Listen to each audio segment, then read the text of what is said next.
Hello and welcome everybody. I'm Rose Smith from AbsoluteSoulSecrets.com and I've got the September 2023 horoscopes for all signs here in this video. Don't forget to click on the link below the timestamp and jump to your star sign directly if you would like to. But do listen to this introduction first, which is for everyone.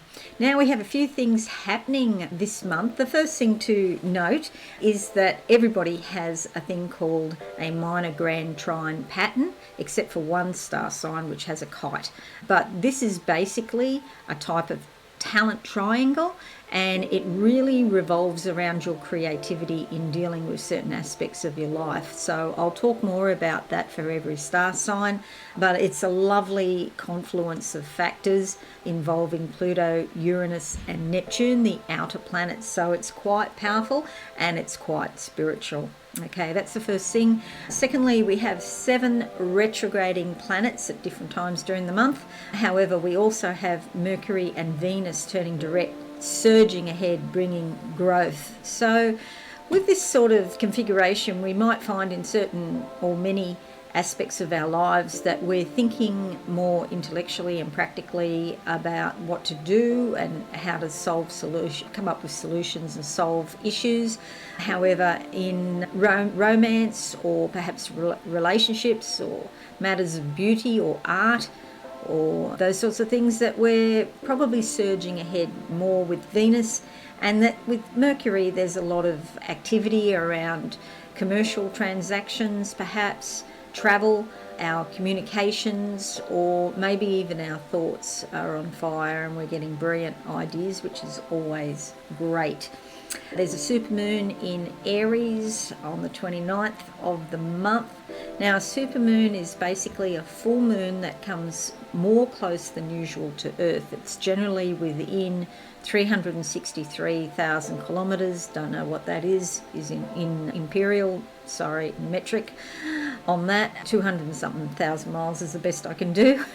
But 363,000 kilometers. I think this supermoon is the biggest supermoon of 2023 at 350 something thousand kilometers. And so although supermoons are not an astrological thing, I think they are important because the moon is bigger and brighter because it's closer. The effects of a normal full moon, like they're on steroids, they're more powerful, these effects. So in Aries, of course, Aries and the cardinal signs, Cancer, Libra and Capricorn, are going to be very much affected by this supermoon. Okay, supermoon or a full moon will give everybody a bit of a shake up on an emotional level. There could be things coming out of your subconscious.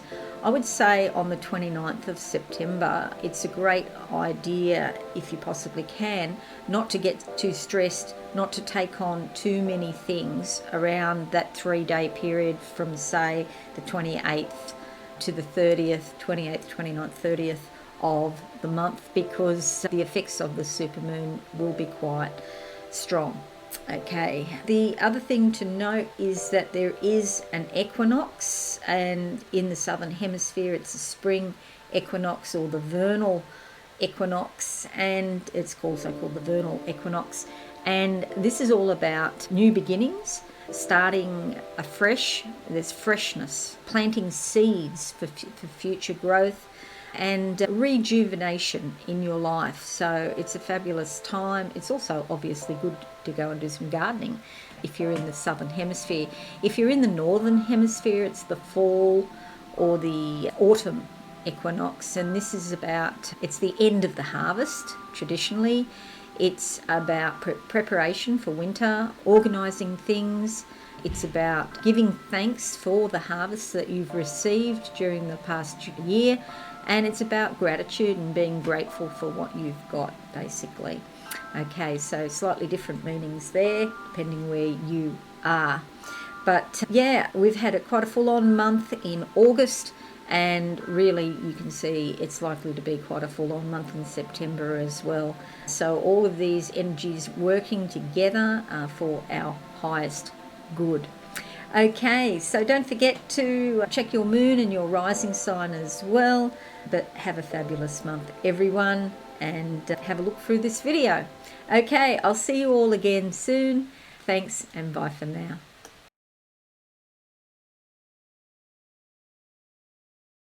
Hello, awesome Aries. It's great to have you, and I've got your September horoscope, as you know. Let's choose 2 cards first as theme cards for the month for you. So we're going to go to the board now. There we go. And see what the cards have to say. Okay, so we're drawing the 2 cards now, and I'm closing my eyes. What do I see for Aries in September? The gate is open. There's a sense of spaciousness here. Maybe you felt somewhat constrained over the winter time in Australia. Soon, actually, well, this month, September, will be in spring. So there's like an opening up that's happening for you, and you'll be out of the gate and have a bit more freedom. Let's see what card we get. The card that comes up for the first half of the month is, I'm going to go for that one. It's the 9 of Swords, okay, the end of a cycle where maybe you've been feeling down in the dumps. Winter's not easy, especially if you're in the southern part of Australia or New Zealand, because it's cold, obviously, and we tend to shut down. The shorter days tend to have a sort of depressing effect somewhat on a lot of people. You can get around that partially with light therapy or taking vitamin D with K2.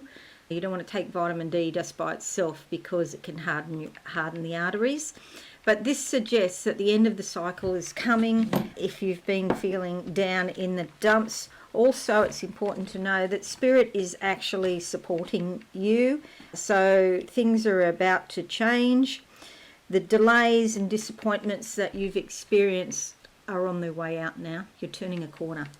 Okay, so that's the first card for the first half of the month. The second half of the month, what do I see for Aries? Okay, I've got an Egyptian priestess here in my face, and my focus is particularly on her headgear or head arrangement and the snake that I can see in the middle of her third eye and forehead.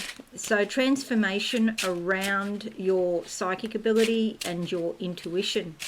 Okay, so you'll notice that perhaps the second half of the month. Let's see what comes out for you. Healing, I do get the word healing around that.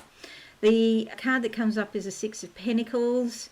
Notice this blue here, not quite indigo, but along those lines, which does relate to the third eye, Ajna, it's known as. And this is all about your finances. So perhaps part of feeling down in the dumps or is not just related to winter, maybe indirectly it is because there's some sort of financial issues here perhaps. But this is a great card. This is very beneficial. It doesn't necessarily say that you're going to win the lotto tomorrow, unfortunately, but it does suggest that you'll have sufficient to pay your outgoings, whatever it is you need to pay.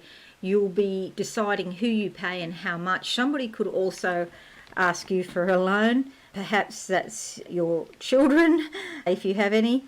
But if you can afford to be generous, do so, because it will come back to you with a lot of goodwill. And so, yeah, it's all about, the focus is on money, how you spend it, who you pay, and when you pay. Okay, so there we go. Let's make this a bit bigger because now we're going to talk about your horoscope. Alrighty, keep those 2 cards in mind because they could come up, particularly with what's going on here in your house of finances. Okay, so the first thing to note is there is this beautiful minor grand trine, which is a talent triangle between Pluto, Neptune and Uranus. And Uranus is in your second house of personal finances and personal values, if you like, what you consider to be valuable.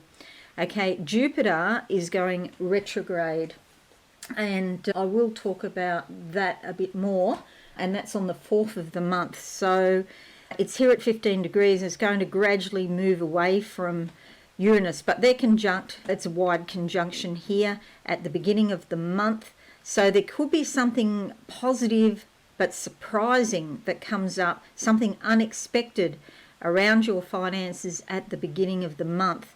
Okay, but Jupiter from the 4th of September is going backwards. Okay, so this talent triangle suggests that some sort of skill or creative ability, which is spiritually blessed because the energies of Pluto and Uranus all sort of focused in towards Neptune here in your 12th house. This does suggest that your intuition is on fire. Okay, so coming back to this card here and the vision I had with Ajna, the third eye, opening up. Do watch your dreams. It's amazing what you might find out this month about what's going on in your subconscious. Okay, you could use your talents and your creativity to somehow improve your financial circumstances or your career, perhaps.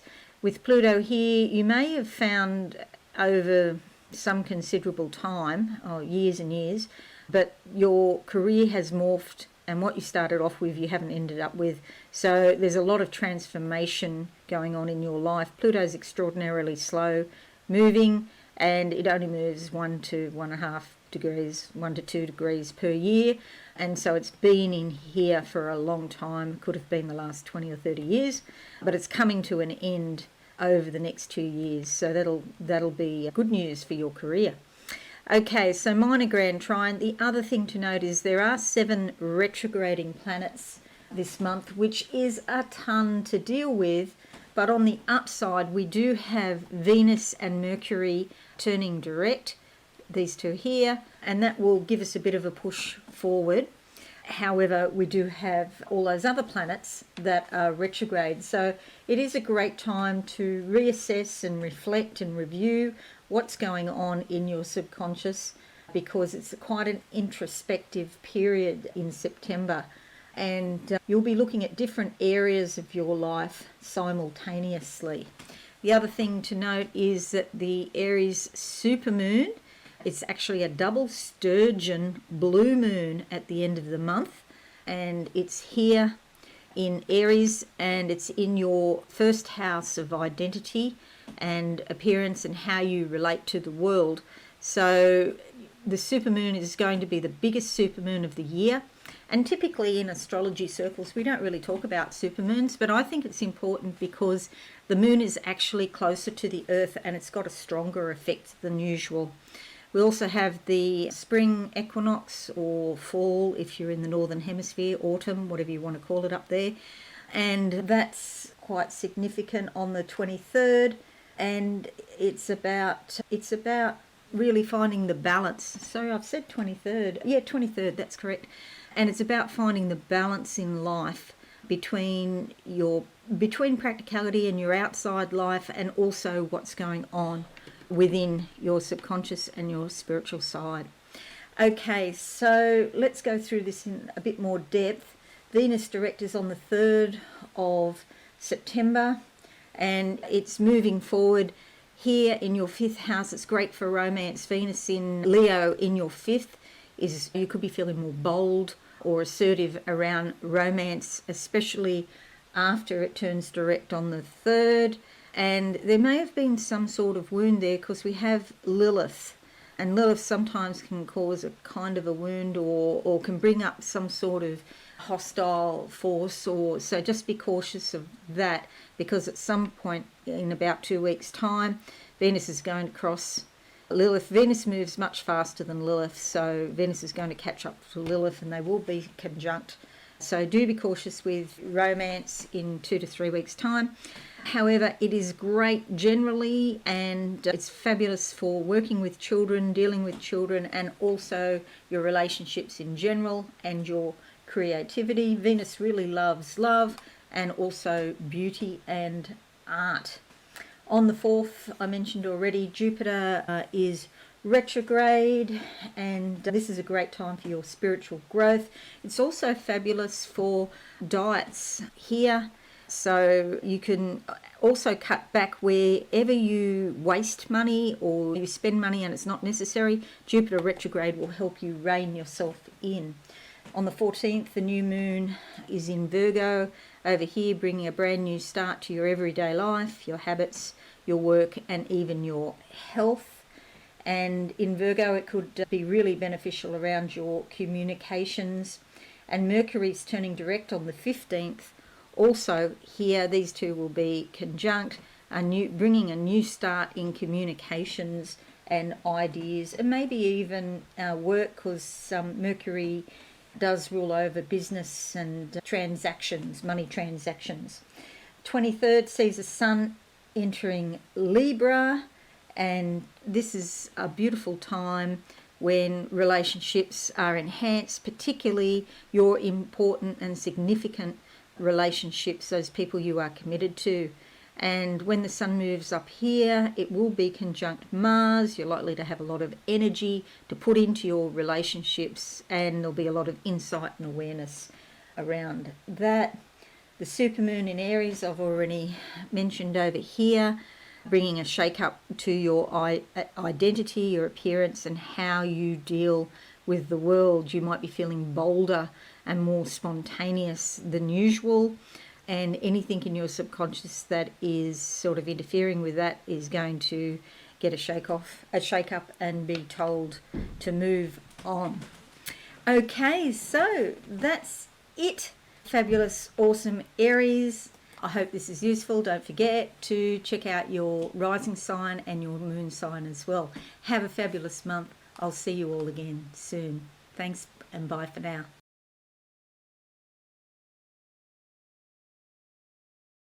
Hello and welcome, terrific Taurus. There's a lot happening this month, but first let's draw 2 tarot cards as theme cards for the month for you. So we'll go to the board now. Here's your horoscope, which we'll come to directly. But firstly, the cards. So the first half of the month I'm looking at for Taurus, a big white door opening up in front of me. It's huge, actually. There could be a huge opportunity coming for you in September. A lot of light on the other side, and to my right is some steps. It says that with action that you're going to ascend in consciousness, and I feel like you've already come a long way and there is still a long way to go. It's all white in here, and this is a white marble staircase that I'm currently traversing, headed towards the top, but it's a very luxurious sort of feel, which you'll be happy about because Taurus is ruled by Venus. Venus loves luxury. Okay, so let's see what card we get. The card that comes up is the Tower card. Well, on the face of it, that could be somewhat opposite to what I've just seen, but sometimes we have to go through an undoing, and sometimes it's a self-undoing, and this is a concept that you've built up in your mind that is about to, or is currently crashing down, and it needs to come down. But if you have any sort of intuition or, psychic ability, you'll already be aware of this. It's nothing to worry about. I wouldn't get worried about it, but it does mean that something that you built up in your mind is not what you thought it was. And so you're going to see that, and your intuition will tell you about that. If it's involving another person, you'll see the crown come toppling off their head. Okay, but this is all part and parcel of the journey that you're on to evolve and to become a more spiritual person. Okay, so that's the first half of the month. The second half of the month, what do I see for Taurus? Actually, I'm going back to that vision in this, I want to call it a castle, in fact. This marble staircase I'm on, and it's all white inside. It's like a spiritual domain. It's beautiful. There's a lot of light, but again, it's that feeling of luxury.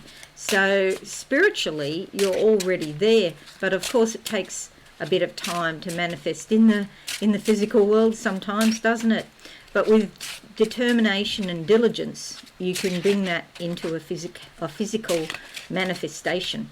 Let's have a look and see what we get for the second card, a new beginning, the Ace of Cups, involving your emotions, and you feel like it's a brand new start, and there's a sense of rejuvenation and renewal around it. So by mid-month, you'll be feeling much better.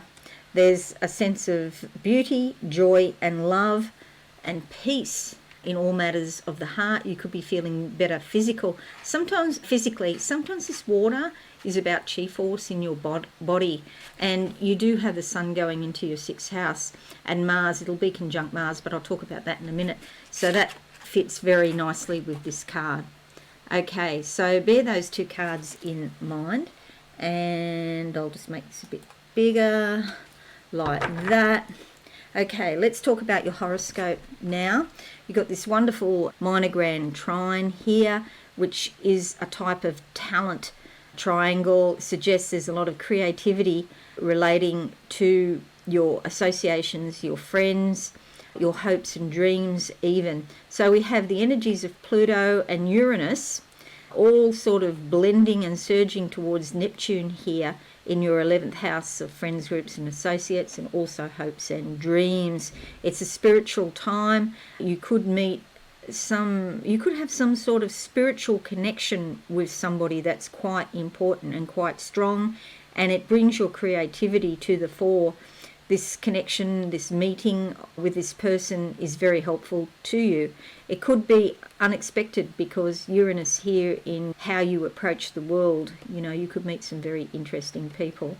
And there's been a lot of transformation for a long time going on in your 9th house of foreign affairs, overseas countries, spirituality and learning. This is called the house of the higher mind. So this is all coming together to help you meet the people that are the right people for you. There's also 7 retrograding planets this month, which is a lot to deal with, but we do have Venus and also Mercury turning direct, pushing us forward.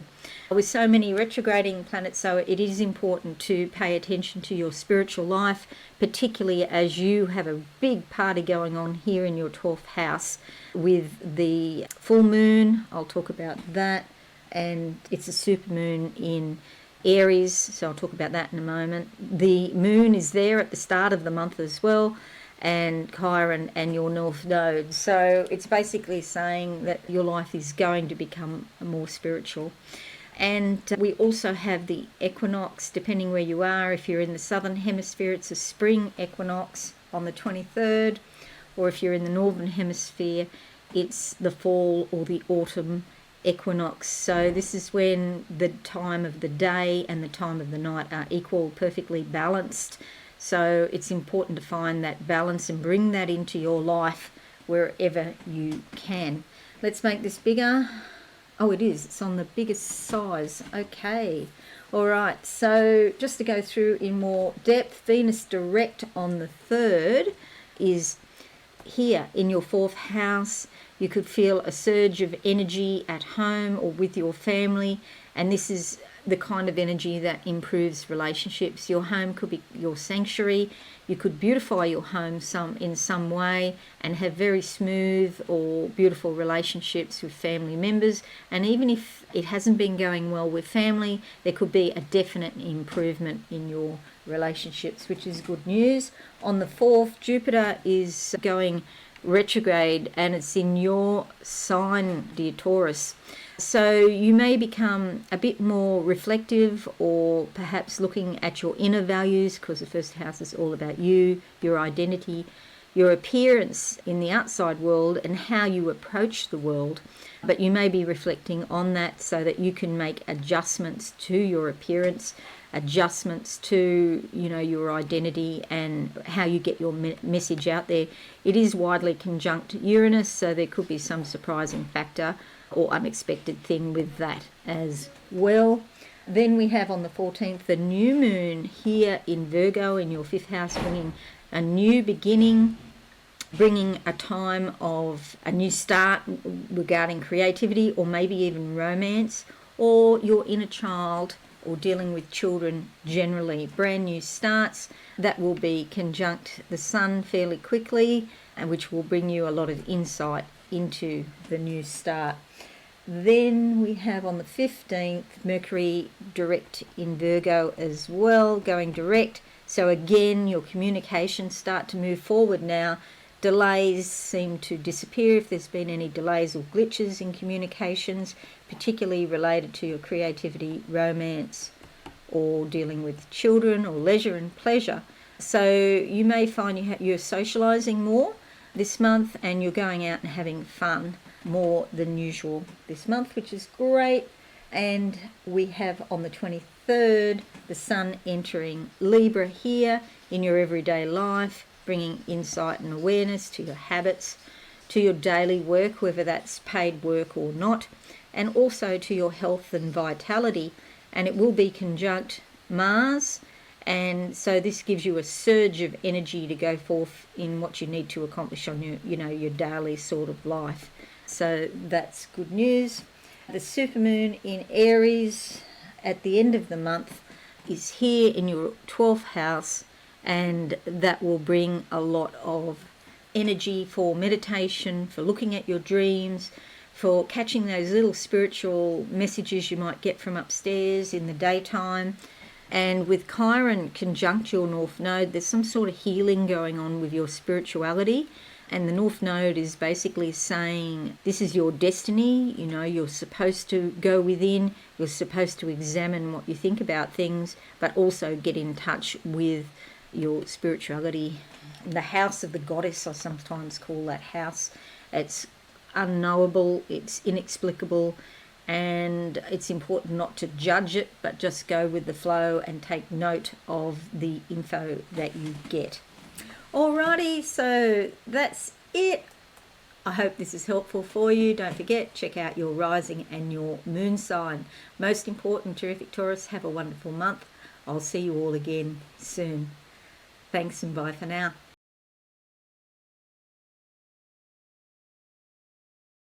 Hello and welcome, gorgeous Geminis. I've got your September horoscope here. But first, let's have a look and see what the cards have to say.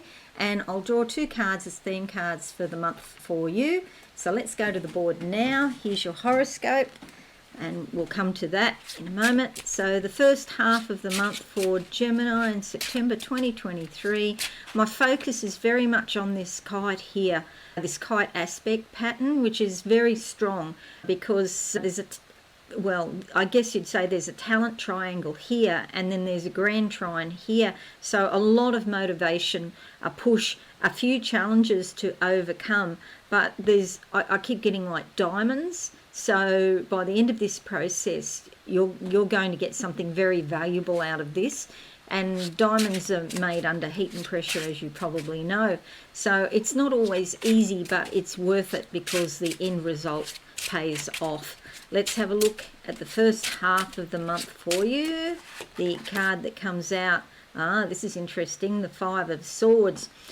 A lot of people see this as quite negative, and sure, the imagery is not easy. However, what it's doing is it's bringing to light in your mind the areas of your life where you are being subjugated, where you are being pushed down, or perhaps another way of looking at it is the areas of your life where you are pushing someone down, either or. If you're in a position of authority, it's really important that you wield that authority fairly and in a just manner. But mostly it generally means the ways that you are being pushed down in your life and subjugated, made to be less than, made to be smaller than, made to be servile in some way. So this is brilliant information for you to know because it's the first step towards getting out of that situation. You'll see here, there's a sword here and there's some secateurs here, but those ones are very faint and hard to see. But these secateurs on this side are easy to see, and that means that you're going to cut off a situation, you might cut off a person, you're going to sever those ties that bind and just be free. The chains are going to fall off. See, there's chains here, they're going to fall off. This is good news ultimately, even if when you realize that you are being put into this situation, it's not a comfortable feeling at all. Sometimes it can be even shocking. And you'll notice here that the oppressor is wearing this indigo blue colour, so that suggests a lot of intuition going on. They're going to feel, the oppressor is going to feel it when you become aware that this is not an equal relationship or this is not an equal situation. So I see this card as beneficial in the long run. Okay, so don't be afraid of it. I know a lot of people, they are afraid of it. Oh, Leopard's just jumped up here. Leopard, come onto the board and show everybody yourself, your good self. No? Maybe we can just get a tail. There's a tail. But no, he's not known for coming forward the way that Prince Harry does. Okay, so the second half of the month, let's have a look for you, gorgeous Geminis. What do I see?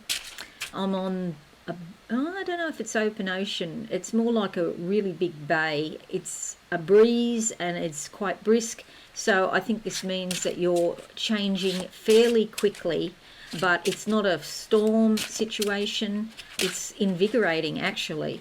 So, you know, when you realise that you're going to get out of this situation, you probably feel a little bit excited, okay?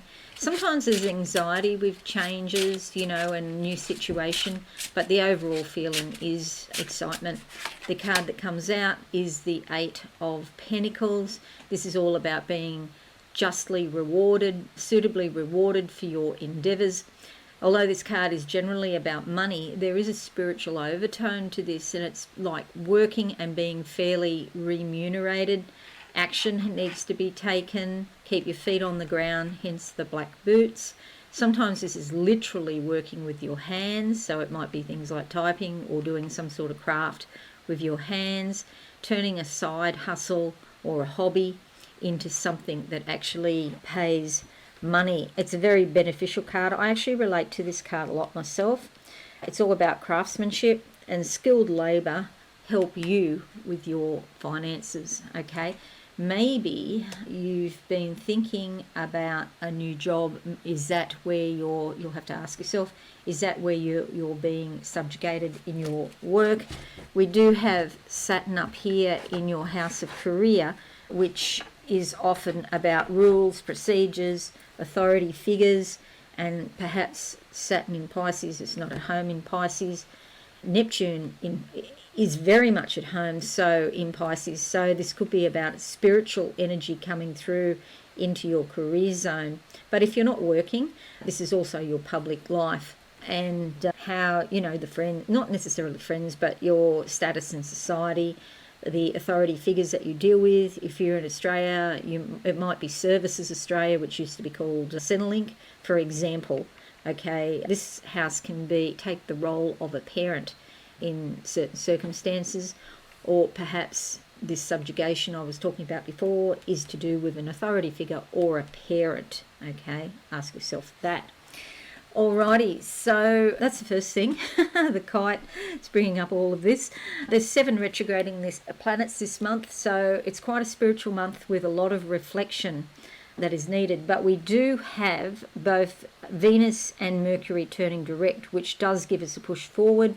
There is a supermoon up here in Aries, which suggests that you could meet new people, or there's a bit of a shake-up to do with your current friends, your associates, the people that you normally deal with. And there's also the spring equinox if you're in the Southern Hemisphere, or the autumn or fall equinox if you're in the Northern Hemisphere. This is the time when day and night are of equal length. So it's a reminder to find balance in your life. If you've been working a lot, it could be saying cut back and get a work-life balance that works for you, basically. All right, let's have a look at this in depth. We'll go like that. Keep these 2 cards in mind. Okay, so the first thing, Venus direct on the 3rd, moving forward with your communications in a very beautiful, polite and courteous way. And if things have been delayed or misunderstood, you might find that suddenly communications and ideas are flowing better than usual. On the 4th, Jupiter up here somewhere, where are we? Jupiter here in your 12th house commences its retrograde. So it's a time of spiritual introspection, a time to look within. There could be a lot of dreams or messages that you need to look at, and just have some quiet time, basically. Maybe you're not feeling so ambitious as usual, and it's a great time to also look at intellectual or philosophical matters. On the 14th, the new moon is in Virgo. Now, Virgo is ruled by Mercury, which is your ruling planet. So this is quite important for you because there could be a new start at home or with family members, okay? And you've also got the Sun and Mercury conjunct at the beginning of the month, so a lot of insight and awareness around messages or communication with family members or about your home. But the new moon brings a brand new start. Perhaps you're doing some work at home and getting some sort of organisation, getting things sorted out. The Sun is all about comfort and stability and safety, insight, awareness and happiness at home, which is lovely. We have Mercury direct on the 15th, again in Virgo, ruled by Mercury, who rules you. So this will add even more energy for suitable communications, flashes of brilliance, and maybe transactions, money transactions to do with your home or your family members. We have the Sun enters Libra on the 23rd here, the 23rd of the month, and it will be conjunct Mars at around that date, around the 23rd. So this brings a big push, some assertiveness, some drive for your creativity, for getting out and socializing with other people. So you might have had this turbulence at the beginning of the month, and with the full moon here, it's actually a supermoon in Aries. That's on the 29th that happens, but you have the moon in this house at the beginning of the month. So there's a lot about your associates. There's a lot about your friends. This, with the Sun on the 23rd, suggests there might be some socializing and having fun. And then we have this huge supermoon, the biggest supermoon of the year in Aries, shaking things up, okay? And don't forget this card here, the Five of Swords, could be connected to your friends, your associates, or the groups, or whoever it is that you play with. This could come into be part of your life where you realise that, because there's insight and awareness here too, where you realise that maybe these associates don't have your best wishes at heart or your highest good at heart, and you might want to do something about it. Chop, chop, chop. Okay, so thank you so much, gorgeous Geminis. I appreciate you watching. Don't forget to check out your rising and your moon sign, but have a fabulous month. I'll see you all again soon. Thanks and bye for now.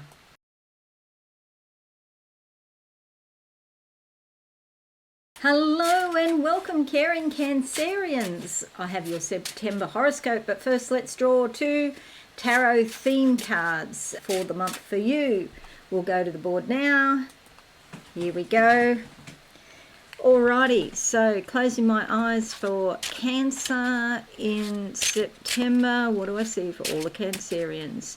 Okay, the moon, of course, is your ruling planet, and here it is. She's here in my face, and we have a supermoon at the end of the month that I will talk about, because that's going to bring a real shake-up in your career zone. Okay, so if you don't have a career, it could also involve authority figures or perhaps your public life, things such as social media and that type of thing.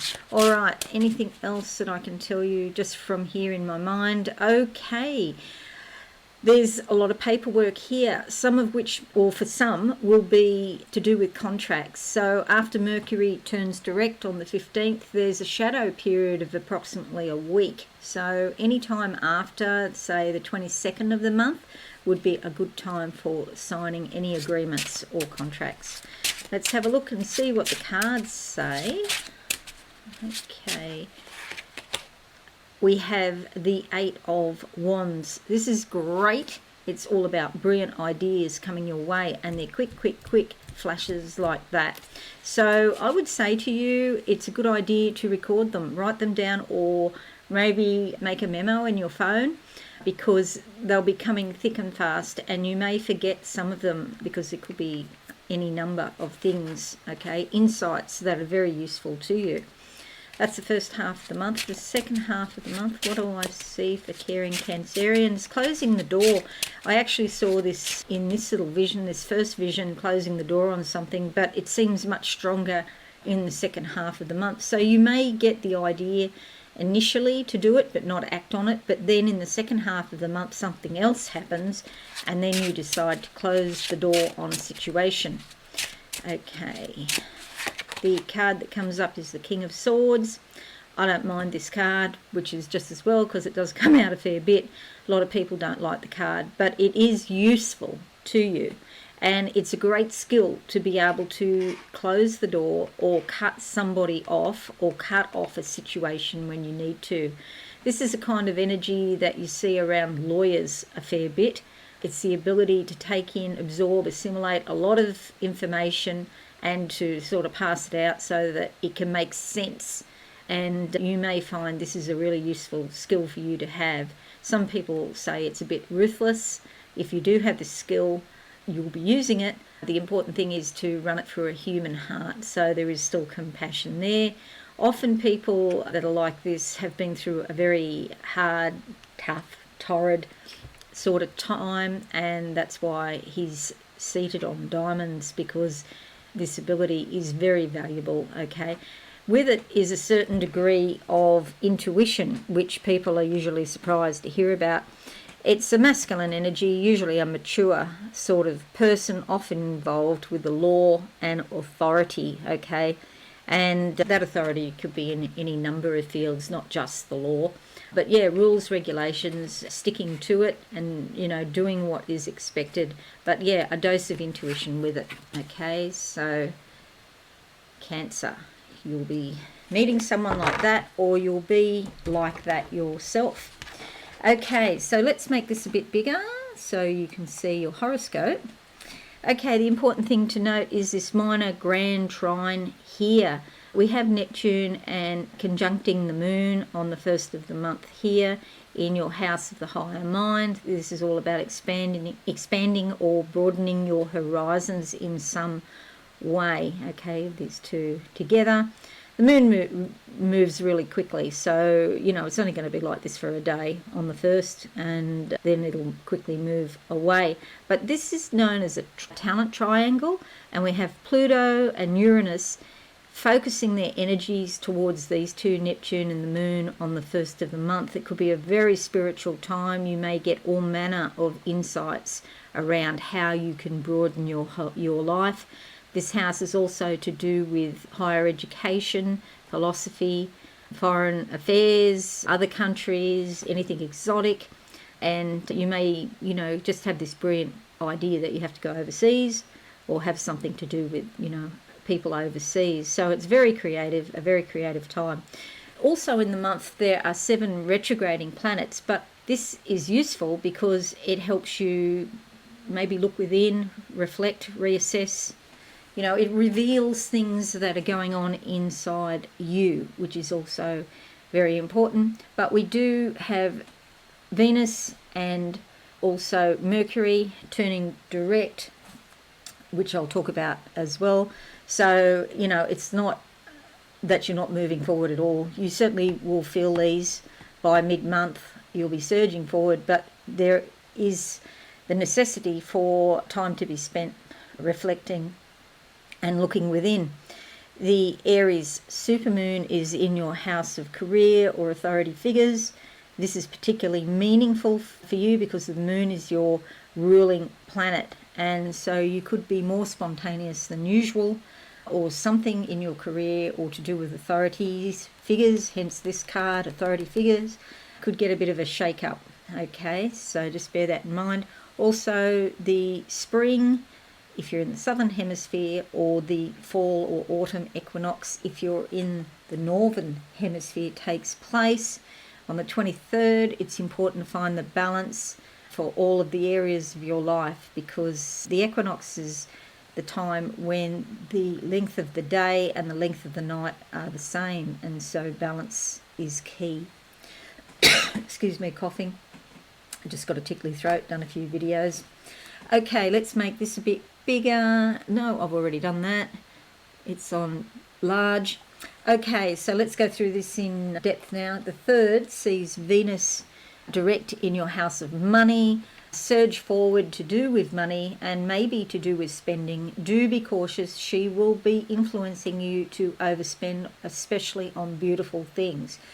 It's okay if it's art or something that is gorgeous and is likely to appreciate. However, yeah, buying little baubles or trinkets is probably not a good idea, and you really don't need them, but yeah, hey, it's your money. Then we have on the 4th, Jupiter turning retrograde. Where is Jupiter? Up here in your 11th house. Things could go a little bit quieter regarding your friends or socialising, going out in groups and that sort of thing. You'll see Jupiter and Uranus has a wide conjunction here, but it won't be for very long because Jupiter's going to turn backwards. And so also your hopes and dreams could slow down a bit. Maybe you feel unsure about, things that you decided or you thought were your hopes and dreams. Maybe you tweak them or change them in some way. But as I said before, it is a fabulous month for looking within and looking at your dreams, meditation, reflecting over your life, the various areas of your life, and seeing what you need to change to improve things. The 14th, we had the new moon in Virgo here, your house of communications, neighbours, local area. There's a brand new start. You could get new neighbours, or, somebody moves out and new people move in or something like that. There could be new starts in your communications, or also with siblings or distant family members. Maybe you haven't heard from them for a while, and then there's a sort of a restart there. And in Virgo, ruled by Mercury, it is bound to involve communications. Then on the 15th, Mercury turns direct here. So that again says communications is going to be a big uptick and a surge forward with ideas. And perhaps, you'll hear from somebody that you haven't heard from for a while. Not only siblings, but maybe even, there might be something to do with old school friends or an old lover, perhaps. Then on the 23rd, the Sun enters Libra here, bringing wonderful surge of energy, particularly as it's conjunct Mars, and this relates to your home and your family. So it could be a sense of happiness, it could be socialising at home, and a sense of comfort, making your home comfortable. And you could be doing a lot of work around your home. Maybe the family come over and help you do that work, get a lot of stuff done. This is really lovely influence, Mars, the Sun, at home. The only thing is, it's in Libra, so it probably is lovely. It probably is very pleasant and getting stuff done. However, sometimes the Mars, sometimes Mars likes to have an argument, so just watch for that. I don't think it's likely because it's in Libra. Then we have on the 29th, the Supermoon in Aries up here in your house of career. And as I mentioned before, this is going to bring issues with career or perhaps authority figures, or maybe even a parent or your public life. It brings them into view. And so it could be a bit of a shake-up there with the moon there. That's okay. Sometimes these things do need to be, given a shake-up. And at some point it will be conjunct when the moon comes into this house. It'll only be here in this whole house for 2.5 to 3.5 days, so not very long. But a supermoon, you're likely to feel it intensely because it's going to be bigger and brighter than usual. So astrologers don't pay attention to supermoons generally, but I do because it's closer, the moon is closer, and I think it's stronger, and for you that's going to be quite impactful. You also have Chiron here in this house, so you might be a bit more sensitive than usual. Do watch for hurt feelings during this time at the end of the month, okay? Particularly with parents and authority figures, okay? And again, this King of Swords could be very active. Alrighty, so that's it, caring Cancerians. Thank you so much for watching. Don't forget, check out your rising sign and also your moon sign. Most importantly, have a fabulous, wonderful month. I'll see you all again soon. Thanks and bye for now.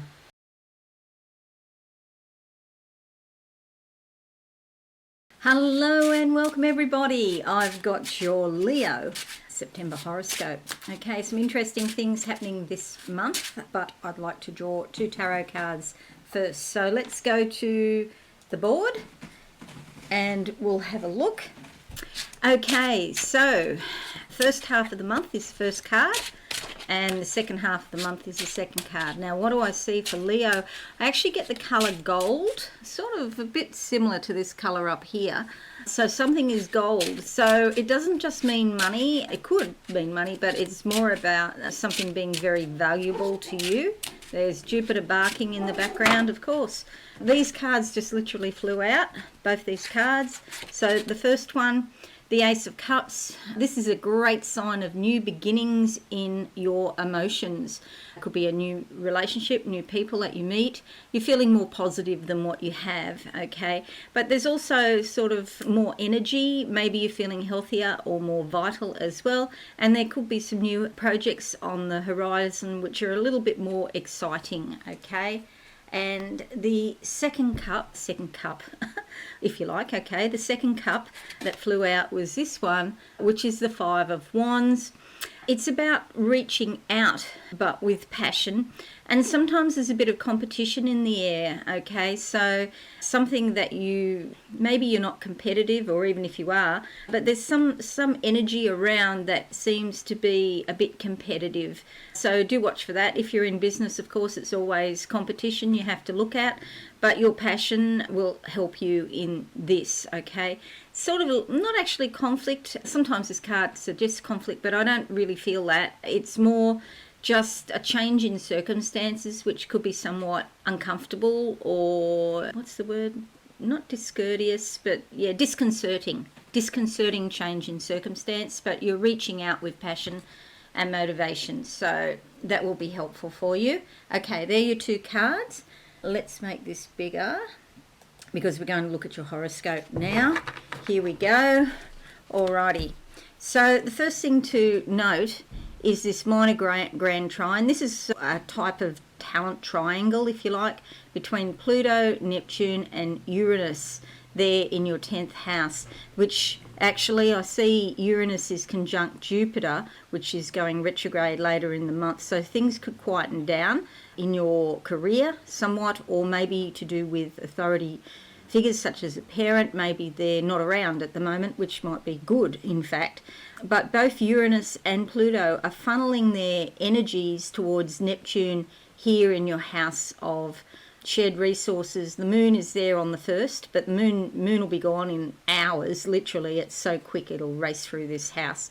But yeah, the 1st of September, you could be feeling more spiritual. Things coming up from your subconscious, aided by the energy of Pluto, which is here in your house of work. So there could have been some major transformation there or an ending there. And then this unusual or unexpected situation to do with your career, and things go a bit quieter, and they're all funneling their energy here to your house of shared resources and intimacy. So this sometimes involves money, it's investments, it's also sometimes to do with death, inheritances can also be part of this as well. It's anything that you share with somebody else. It's usually something significant like a loan, maybe it's a bank, or tax could be another manifestation. There are 7 retrograding planets this month, which is a lot, and I will talk about that more when I actually video the introduction at the start. But yeah, a time of a lot of inner reflection. However, we do have both Venus and Mercury moving direct this month, which will give you a bit of a surge forward. There's a supermoon in Aries at the end of the month. I'll talk about that in a moment. And it is up here, giving your house of the higher mind a bit of a shake-up. And we have the spring, if you're in the Southern Hemisphere, or the fall, autumn, equinox, if you're in the Northern Hemisphere. So it's important to find balance in your life between work and play and all the areas of your life. Now, to get a bit more specific for you, the 3rd sees Venus direct, and Venus is here in your house, Venus in Leo. So it's about love, it's about beauty, it's about fairness and justice, an appreciation of art or music even. And this is in your house, and it's about how you approach the world. So you're likely to approach the world with these traits. Okay, so Venus moving direct will give you a surge forward. Could be to do with your relationships with other people, how you approach the world with politeness and courtesy, but also beauty, elegance, and a sense of warmth and affection as well goes with Venus. Then we have on the 4th Jupiter going retrograde that I mentioned before, up here in your 10th house. Things quieten down, and it's a great time, it's a great time for reflection on your career, on your parents. There may be some distance or quietness with your parents while Jupiter is retrograde. You might be thinking more intellectually or philosophically about these matters. It is fabulous for any dietary changes, though, if you want to change your diet. Or if you want to cut back your work, that might also be a manifestation if you want to do less work.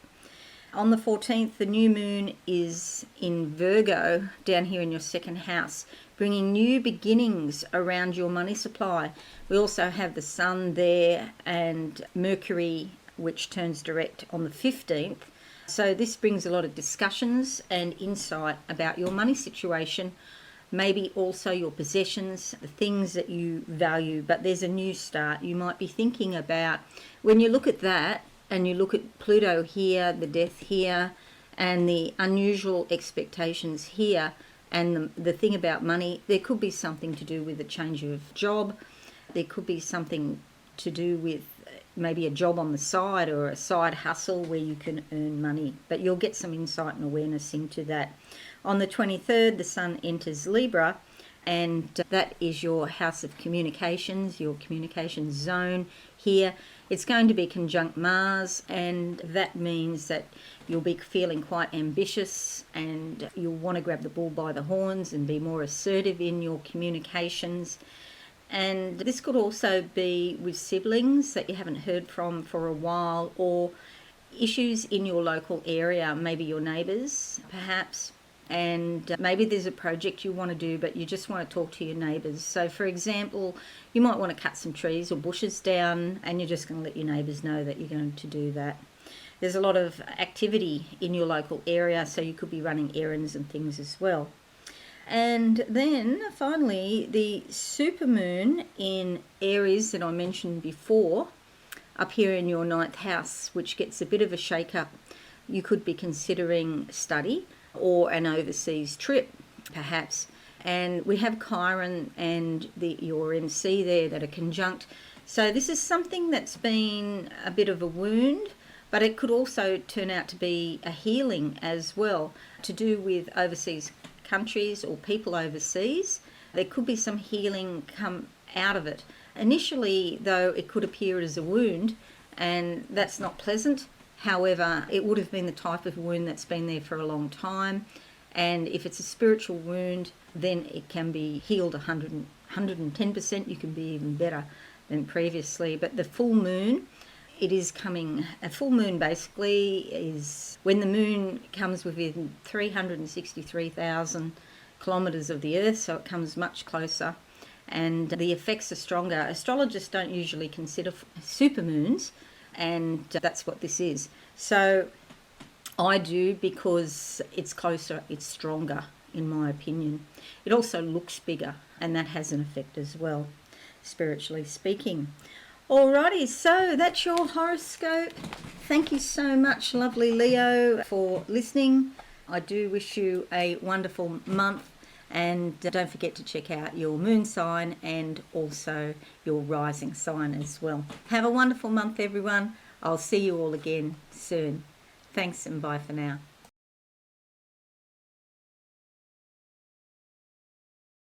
Hello and welcome everybody. I've got the Vivacious Virgo September horoscope here. So just to let you know, I like to draw 2 tarot cards as theme cards first before going to the horoscope. Let's go to the board. Okay, here's your horoscope. We'll come to that directly. These 2 cards, the first card is the first half of the month. What's this? Flat Earth Society. I'm looking at a board similar to this, but it's got a map of the Earth on it, and it basically says to me, thinking in a very linear sort of two-dimensional way. There's no thickness to this. It's just vertical and horizontal. So you're being called to think in a new way with some depth and some logic associated with that depth, okay? So the days of shallow thinking are out the window now. It's not time to be a member of the Flat Earth Society. It's time to get your head out of the sand and to really think deeply about where you want your life to go. Okay, let's see what card we get. No, I don't want that one. Which one do I want? Okay. Five of Pentacles. It's about your money. How appropriate, because you have the sun going into your money house, which is going to give you some insight into things about money or possessions where, you know, you might have had the energy of lack or poverty at some point in your life. Maybe you're having memories come back about that. The good thing about this card, because there's always pros and cons to everything, you see here's a window up here and there's all different colours in each frame. So that's basically saying it depends on how you frame it, depends on how you look at it. But there's opportunities, different flavours of opportunities. So you might not be in a good space at the moment, but it doesn't always have to be that way. The Five of Pentacles usually is something to do with lack as far as money is concerned, but it doesn't have to always stay that way. Any physical or financial hardships can be dealt with, okay? Change your attitude is one way, but you need to back that up, obviously, with physical action. Okay, and it's here, it's a minor arcana card, so it doesn't mean that it's forever, okay? So let's have a look at the second half of the month now for you, lovely Virgo. That one jumped out. Okay, excellent. And because we have the sun here, whatever the underlying patterns of energy are, they're likely to become known to you. And this card sort of backs that up because she's wearing green. Green is about money and it is about growth and development. So whatever situation you have here, it's completely changeable. And we see her here in the Eight of Cups card, moving on to a better life. We also have the new moon up here in the sky, suggesting that there are new beginnings. Yeah, so it's up to you, balls in your heart, in your court, but there's some sort of retreat from emotional involvement in a difficult situation regarding money or possessions, moving on, getting on with your life and starting something new in those areas, which is excellent. Okay, let's have a look at your horoscope now, and I'm going to go like that. Okay, so here it is. First thing to note is this lovely minor grand trine here, which is a type of talent triangle. So that brings a lot of ability. It brings a lot of creativity as well. It's involving Uranus up here in Taurus, in your house of the higher mind. So study or connections with overseas people could be involved. And it also involves Pluto in Capricorn here in your fifth house of creativity. These two planets are funneling their energy to this focal point of Neptune here in your house of significant relationships and partnerships. Sometimes less likely though, but sometimes this is legal matters as well, or what's called the house of open enemies, the people that you don't get on with very well but you already know about each other. But mostly it's to do with significant relationships, okay? So creative, spiritual ways, because we have Neptune here, to deal with significant partners. Sometimes Neptune in this house can be a case of rose-coloured glasses, that, you know, you look at the relationship and you're not seeing the full picture because basically you see what you want to see and everything is rosy. However, that's not always the case, you know, so just be aware of that. But it also does indicate a significant spiritual bond or connection with another person, which is being very much strengthened by something surprising or unpredictable or even volatile. And also this transformative quality of Pluto also adding, you know, so it could be a very significant time, September, for your significant relationships. There are 7 retrograding planets this month, so I've talked more about that in the introduction at the start of this video. However, it is quite a good time to be focused inwardly to be, reflecting, reviewing, reassessing different areas of your life. However, Mercury and Venus, not Libra, Mercury and Venus are turning direct this month. That will give you a bit of a surge in energy in how you approach the world, because Mercury is here in your first house and Venus is here in your 12th house. So what's going on in your subconscious, but that's going to move forward soon enough, and how you approach the world, getting your messages out there, is going to be very important to you. Supermoon in Aries up here, I'll talk more about that, that's important.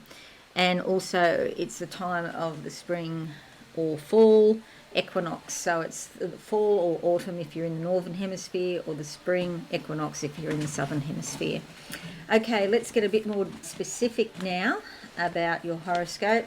On the 3rd, Venus is direct, moving forward with messages from your subconscious, and this could be very important regarding your relationships with other people, particularly when Venus moves into your first house, which will be next month in October.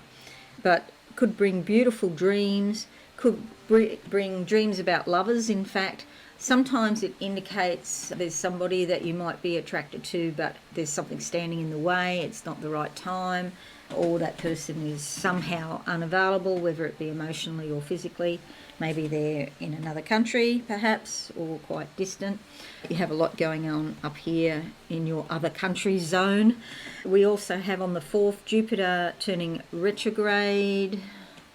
Jupiter, where is Jupiter? Up here, also in the house of other countries, and so things could go quieter on that level, and you may feel less ambitious or less assertive or less desiring of travelling, for example, or you don't feel like studying so much, or you just want to be quiet and sort of think about those things rather than do anything physically, physically oriented towards sort of faith and optimism.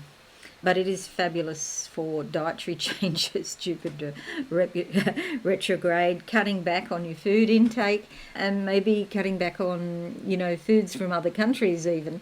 So there it is there. On the 14th, we have the new moon in Virgo down here, bringing a brand new start to your identity, your appearance, and how you approach the world. You may have new ideas that you want to get out into the world, particularly if you're here on YouTube, or you're a tarot reader or a psychic, or somehow involved in the esoteric field. On the 15th, Mercury moves direct also, so regular party going on here about getting your message out there into the world. And with all of that, where you felt sort of constrained or restricted in some way, now you might feel a surge of energy moving forward in certain areas of your life. On the 23rd, the Sun is entering Libra here in your financial zone. It will be conjunct Mars, because Mars is at 3 degrees Libra there, and conjunct, that's going to give you a big surge of energy and insight and awareness around your finances and your possessions. So if that's been a bit of a thing for you, that's fabulous news, because you're going to understand a lot more about what you can do to improve your money supply. We also have on the 29th the Supermoon in Aries up here, and this is a house of shared resources, so there's some sort of shake-up here involving a government agency, a partner, or somebody that you share resources with, a bank for example, or a husband or a wife. There's something going on. We also have Chiron there as well, so there could be some sort of wound. North Node is conjunct Chiron, so there could be some sort of wound, but an ultimate healing around intimacy or around how you share your resources with another. Sometimes it's tax or inheritance as well. Okay, so a big important month for many people, September, and August likewise, which I'm doing this in August, is also quite an important month for lots of people. Thanks so much for watching this. Don't forget, check out your moon and rising sign as well. But most importantly, have a wonderful month, and I'll see you all again soon. Bye for now.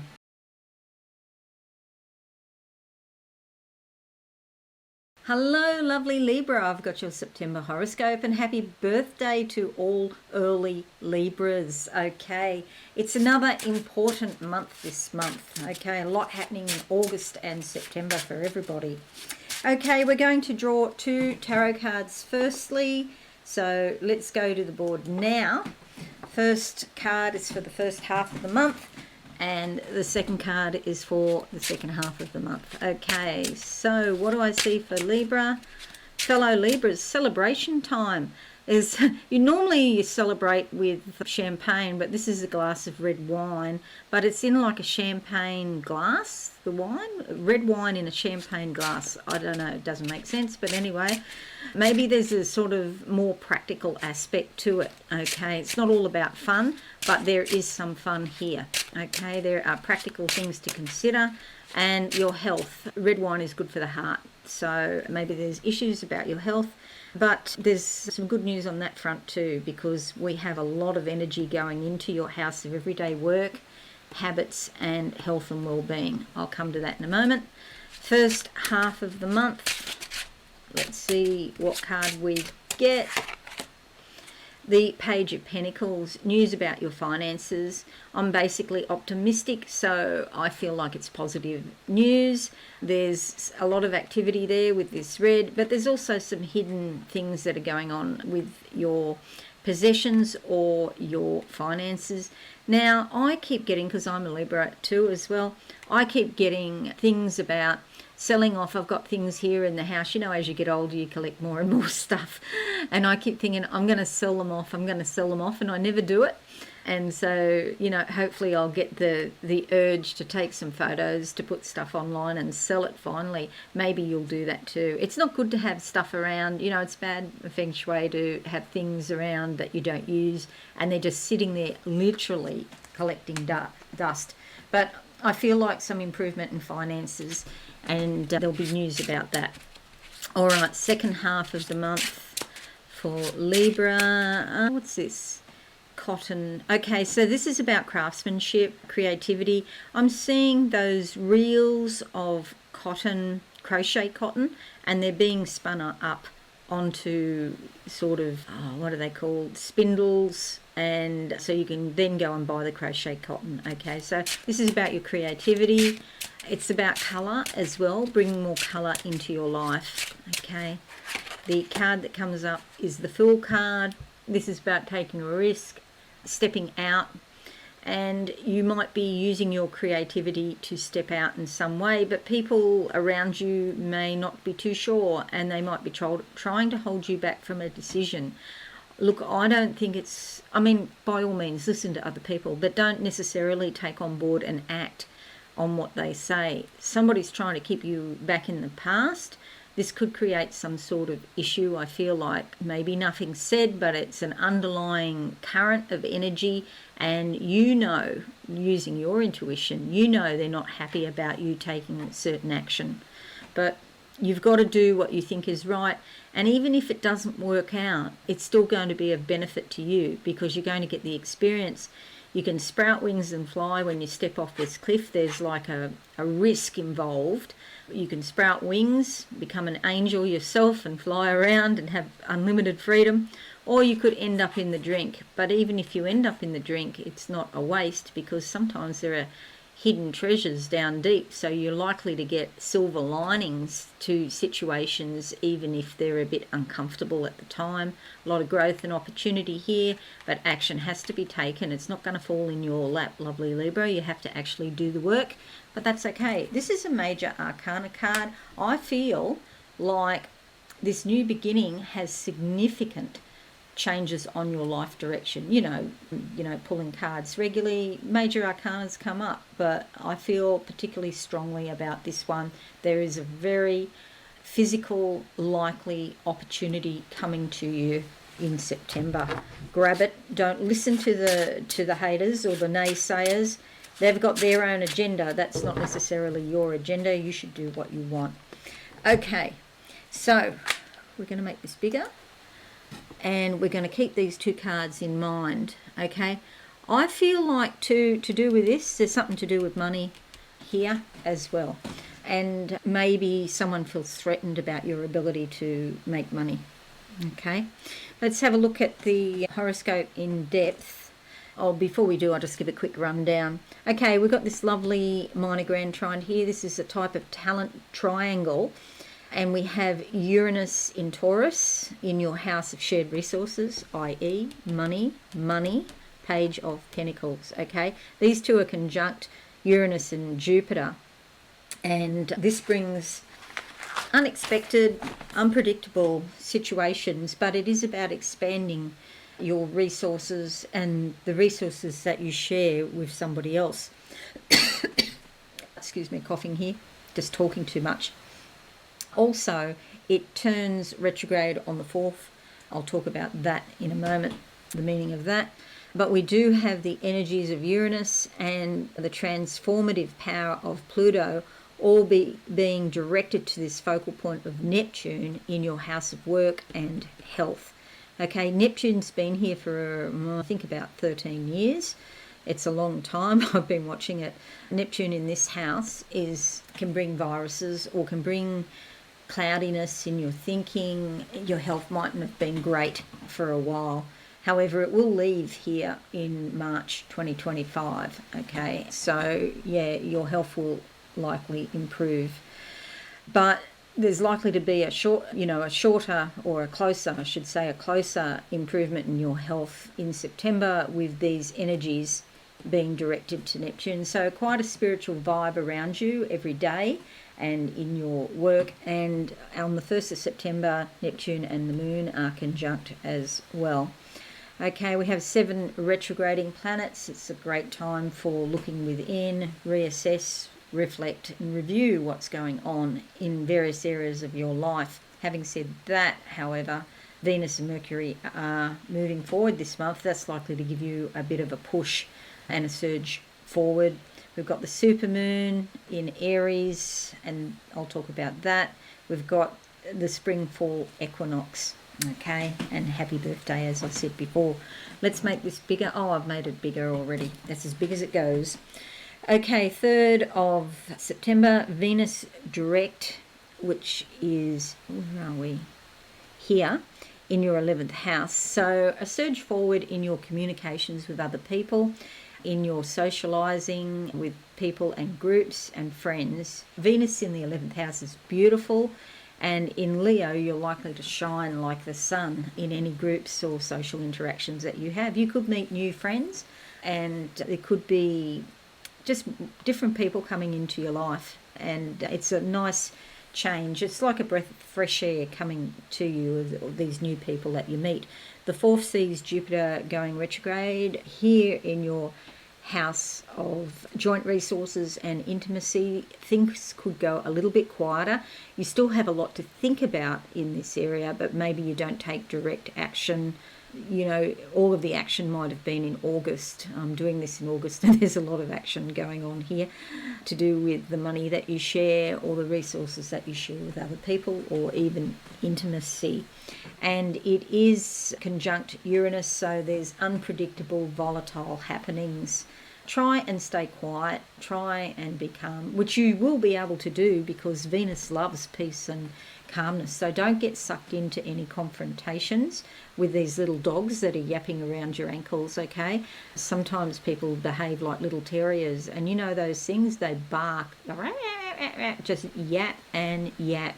And I had Great Danes as dogs, as pets, and take them for a walk. Every small little dog has a go at a Great Dane.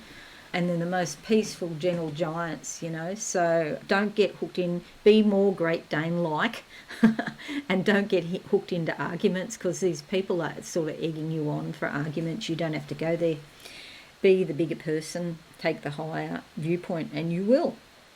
Okay, the 14th of the 9th, the new moon in Virgo over here, bringing new starts to your spiritual life. We've got Mercury there, also turning direct on the 15th, and the sun's there as well. And that's going to give you brilliant insights around your spirituality, your unconscious, through your dreams, the little flashes that you have in the daytime. Pay attention, because you could even find your intuition or the messages that you're getting, you could find they're getting stronger and stronger all the time. On the 23rd, the sun will then enter your sign. Happy birthday again for the third time. And this is wonderful, because you're going to shine like the sun in your interactions with the world, getting your message out there. I feel like, especially, around your birthday, so, late September into October, that there's some major change. You could be like a new person. It's almost like a new chapter in your book of life. You're turning a page onto your new chapter. It's like you finished something major, and maybe it's been quite difficult to get to this point, but now you've got so much more to look forward to from your birthday. So it could start maybe up to a month before your birthday or a month after, but around your birthday is the high point. Okay, so the 29th, the supermoon in Aries over here, shaking up your partnerships, your important partnerships. There could be a hint of legalities in the air, or maybe it's just signing contracts or something like that. Doesn't mean it's negative, but it means a bold, spontaneous shake-up, and that's okay, because it needs to happen. There may have been some sort of hurt feelings with other people that were quite important to you at some stage. Doesn't mean necessarily that the relationship has ended, but it's certainly changed. And you'll see the North Node and Chiron are conjunct here. So it's a wide conjunction, but there was a fated change in an important relationship. And if it hasn't happened yet, it is on the horizon, okay? But the moon will bring up more about that. And as a supermoon, it's closer to the earth, and so its effects are more powerful. It's bigger in the sky, and the vibe of the moon in Aries is much stronger. And for a supermoon, oh my God, the energy, not only does the light come through the cracks in the curtains while I'm trying to sleep and wake me up at 3 a.m, like it's a regular thing, but the vibe of the moon wakes me up. So place could be as quiet as a mouse, but that moonlight coming in through the thick curtains, just to the cracks on the edge, yeah, I hate that. So you're probably going to get that again. That's probably going to happen again on the 29th. So maybe it's time to invest in, some sort of eye cover. I do have one, actually. I should use it. Yeah, that's probably a good idea. Okay, so that's it, lovely Libra. Thank you so much. Have a wonderful, insightful month. I know you will do. Okay, don't forget, check out your moon and rising sign too. Okay, bye for now.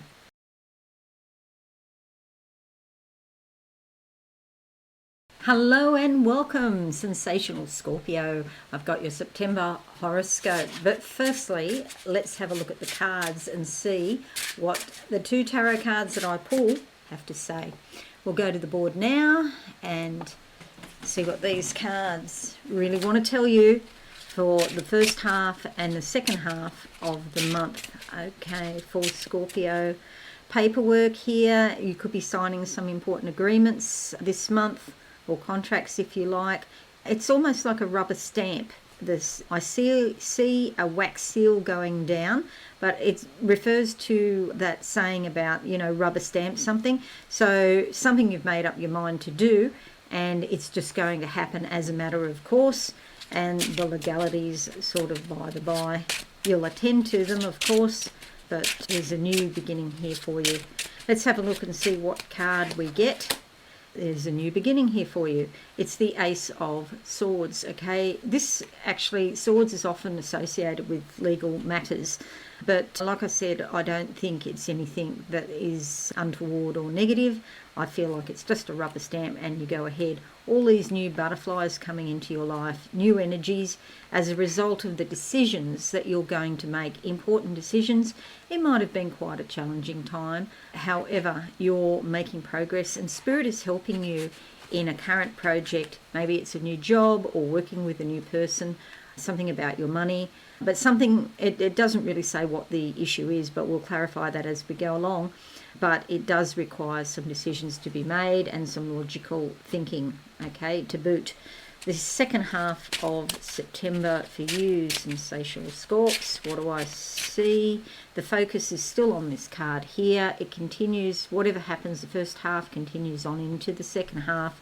Important decisions still being made, things being parsed, dissected, analysed. And then I see a beautiful... Oh, okay. It was quite a nice looking chain around your neck, but it was a chain nonetheless. So this was actually something restricting you, and that comes off. Okay, so a padlock around your neck, even though it looks good and it looks like a fashion accessory, it's still a restriction. Okay, and that's going to fall away. Okay, the second card that comes out, the tarot card, is the Tower. All right, so this can sometimes mean that there's some sort of upset. You've developed a concept in your mind, but it hasn't worked out, and it comes tumbling down. You know, especially Scorp, because you are intuitive, you are in tune with what's going on in the other realms. So you saw this coming. You knew there was going to be a problem, and something hasn't happened the way that you hoped it would happen. The idea that you built up in your mind, it comes crashing down to earth. There could be another person involved in this that is actually needling away to... maybe it's sabotage. Maybe there's some sabotage here. Is it self-sabotage? That's what you've got to ask yourself. Okay, so that's the second half of the month. Just watch for that, but you probably know in advance, knowing you as I do. Let's make this a bit bigger so we can see and get more clarity about what's going on. Just on that matter, we do have the Supermoon here on the 29th in your house of work. It's also health and well-being. Your everyday routine habits could come crashing down to earth, or your daily work could come crashing down to earth in some way. The fact that I've misspoke then, a Freudian slip, I think its work is quite a strong contender for where a Tower of, you know, what you hoped would happen didn't work out. Okay, now we do have a minor grand trine, however, and a ton of energy is being focused into your creativity, or maybe even romance with somebody where there's a spiritual connection because it's Neptune. Just be cautious with any romances with Neptune there, because sometimes you might be seeing them with rose-coloured glasses. It's illusion and delusion as well as spirituality. There's some sort of transformation in your local area or maybe in your communications, and Pluto is sending energy focusing energy to the focal point here, which is Neptune, and also your significant relationships. There's some sort of surprising or unpredictable outcome, and Uranus in Taurus is also sending energy here to Neptune in your fifth house of creativity. Leisure and pleasure. This could be people you socialise with where there's some sort of crash coming, okay, or even romantically involved with. So I'm sorry in one way to be the bearer of seemingly bad news, but ultimately it's positive news, because whatever needs to fall will fall. If something's strong and it's destined, it's not going to fall. Okay, this is an idea in your mind that you've built up that something would go in a certain direction, and it's not going in that direction. But if it's strong, it may falter, but it doesn't mean it's going to fall. So it needs to be changed substantially along new lines. There are 7 retrograding planets, as I mentioned in the introduction earlier in this video. It's a great time for reviewing, reassessing, reflecting on various areas of your life. There's an Aries supermoon. There's also a spring, fall, or fall equinox, or autumn is another word for fall. Let's look at this in depth. On the 3rd of September, Venus turns direct up here in your 10th house. Things may have been in your career or dealing with authority figures. Things may have been a bit slower or sort of delayed in some way, but for now, relationships are surging ahead, okay? So don't be concerned. Venus in Leo surging ahead. This is good news for you, and it's likely to affect your career in a very positive way, okay? And then we have Jupiter going retrograde, and Jupiter is down here in your house of significant relationships, so things could be a bit quieter. Your partner may be distant in some way, but it might be you that puts that distance in so that you can reflect more clearly on the relationship, okay? It doesn't mean it's negative, it just means that there's a quietening at this time, and maybe you're thinking more philosophically or intellectually about your important relationships now. And that can also be the case in legal matters. If you have any legal matters, it could slow down for a little while. Then we have the 14th, brings a new moon in Virgo up here. This is a new beginning, new associations with people, a new start. So new friends, new groups. You could be socialising more with people and getting out and about. So that's nice. Also, Mercury turns direct there as well. And this is great for your communications. There's likely to be more activity, more ideas, insightful ideas coming thick and fast around your associates, your friends and your groups, but also your hopes and dreams. On the 23rd, the Sun enters Libra up here in your 12th house, bringing a light to your subconscious, to your dreams, meditations, the little flashes that you have in the daytime. You're likely to be more generally insightful about things, so do pay attention to what goes on in your head. And on the 29th, we have the Supermoon in Libra over here in your everyday life, your health and your work zone, which gets a shake-up. And in Aries, it could be quite a spontaneous, energetic type of shake-up. And the supermoon is important. Astrologers don't normally see it as being very important, but I think it's important because the moon is so much closer, so it's so much stronger. So yeah, there could be some sort of real focus on your habits, your everyday work, whether it's paid or not, and also your health and well-being. Well, that's it. Sensational Scorpio. I hope you find this useful. Let me know in the comments, and don't forget to check out your rising sign and your moon sign as well.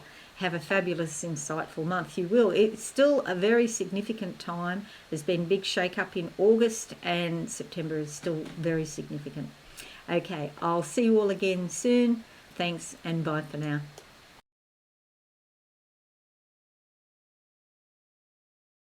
Hello and welcome, Savvy Sagittarius. I've got your horoscope for September 2023. But firstly, we're going to pick some cards, draw 2 cards as theme cards for the month for you.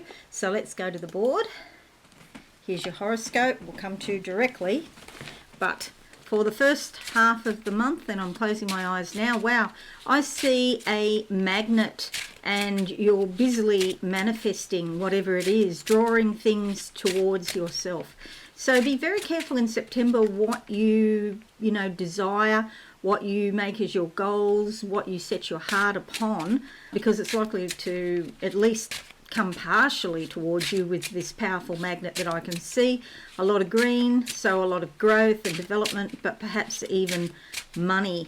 And there has been some sort of transformation going on in your personal money zone for a long time now. Fairly soon, relatively speaking, say in about a year or so, around there, year, 18 months, Pluto is going to leave your money zone. So you'll be very pleased about that. But you might have the ideas, some sort of idea in the back of your head at the moment about what you're going to be doing, and perhaps you even start on that, but it really takes off when Pluto leaves your second house of personal finances, possessions and belief systems. Okay, so anything else I can tell you? The light is in front of me. Just keep on doing what you're doing. You are divinely guided, and the card that comes out is hopes and dreams. Okay, so this is going to be your focus this month. And as I said, be very careful about what you make as hopes and dreams, because it's likely to happen. And we see here the sun going into your house of hopes and dreams along with Mars, but I'll talk more of that shortly. Okay, so hopes and dreams being fulfilled, sending them out to the universe and waiting for it to come back. You'll notice she's wearing red, so you can't just send out the messages to the universe and expect them to happen. You've also got to take action and keep your feet on the ground and be practical, but it is possible. Okay, so that's good news. And for the second half of the month for you, Sagittarius, your ruler Jupiter is actually going retrograde. So it is a time of review, reflection, and to reassess your life in general and your hopes and dreams. Now, what do I see around that? Look, you might have some memories of things that you think were mistakes or things that could have gone better. And what was your part in that? I see a box of tissues here, so there's some sadness associated with that. But you know what? Having made a lot of mistakes myself, they may seem like mistakes on a human level, but they're really not mistakes. They're only mistakes if you don't learn from them. And so if you've, made the wrong decision or missteps, and the word mistake actually means to misstep. So it's not like it's a bad thing or an evil thing or anything like that. It just means you had a choice and you made a choice at that time. And maybe it was a misstep towards what you wanted, but on the other hand, it was a step towards spiritual growth. The card that comes out is the Ten of Pentacles. This is the ultimate in success, especially on a physical level and to do with money. Your money situation is likely to change. And it's very good news if you have property, or if you're buying or selling property, or you're involved with property, there's success around it. And this is like approval and recognition for work that you've done and for your creativity. So even if you've just been sitting on a property, there's things that you could have done to it and you can still do to it to improve the sale value, for example. But ultimate success on a physical level is very likely with this card. It's like the universe is smiling at you.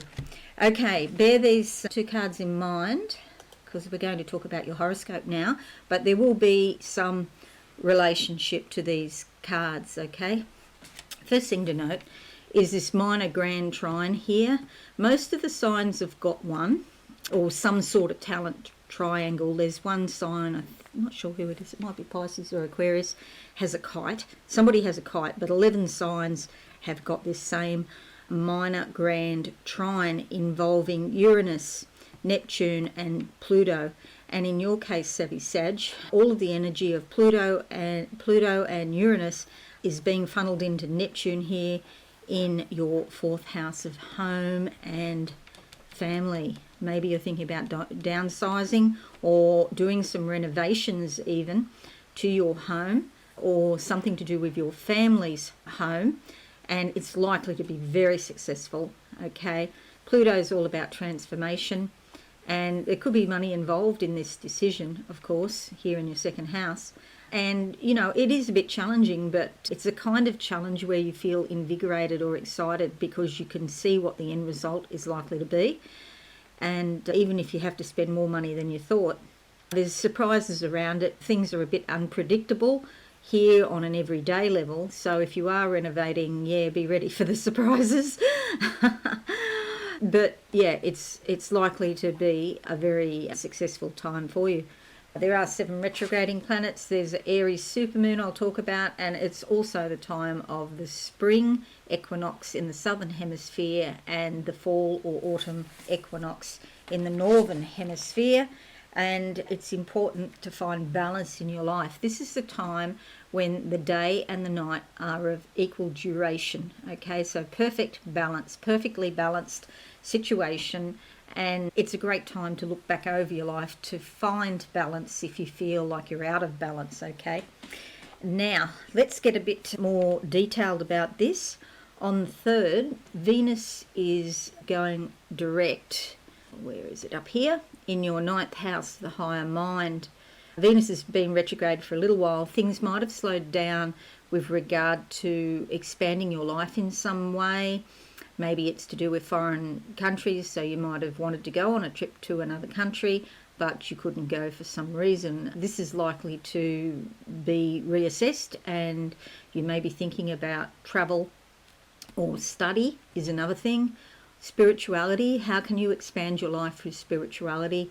But Venus loves to do it in a very beautiful, polite, smooth, peaceful way. Okay, so that's a good thing. So moving forward, and Venus here, sometimes you can meet somebody who's really a beautiful person, and it may be that that person has overseas connections, and so, you know, it could be going to a country and meeting great people, something like that.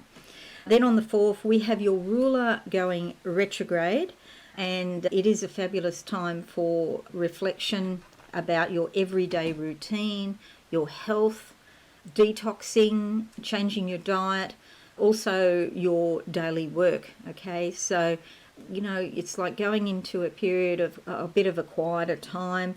Maybe you're thinking more about things rather than just spontaneously acting and going and doing something. It's like you're putting in some thought. Reflection on an intellectual or philosophical level. Wisdom, faith and optimism internally, but you're not necessarily putting that out into the world. It is a great time to, you know, lose weight if you want to change your diet. Okay, so cutting back on food intake.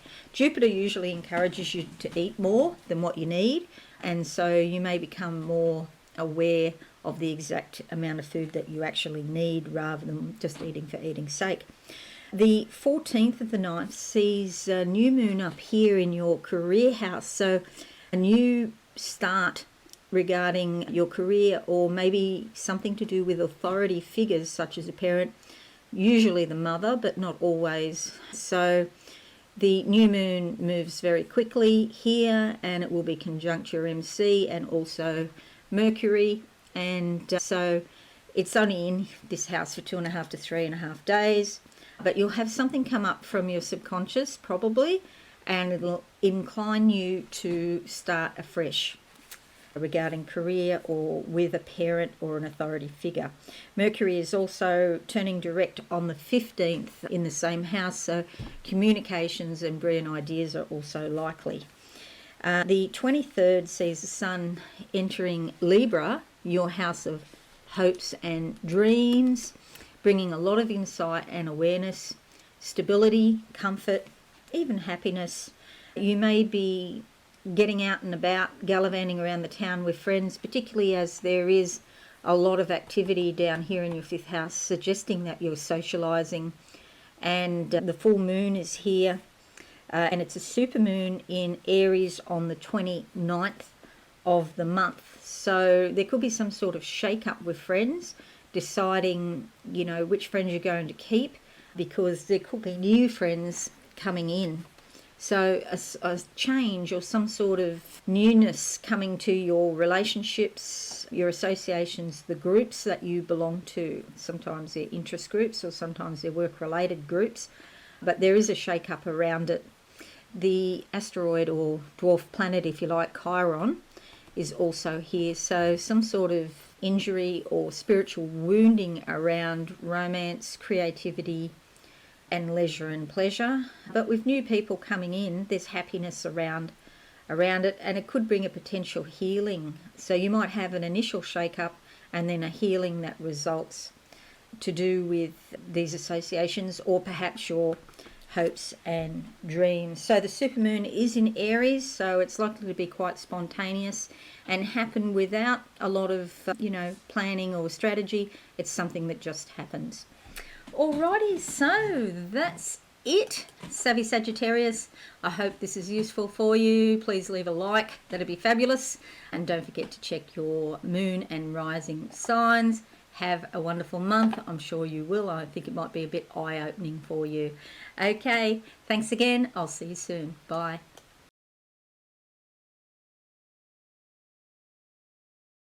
Hello and welcome, courageous Capricorn. I've got your September horoscope, but first we're going to draw 2 cards as theme cards for the month for you. So let's go to the board right now and see what these cards and your horoscope have to say.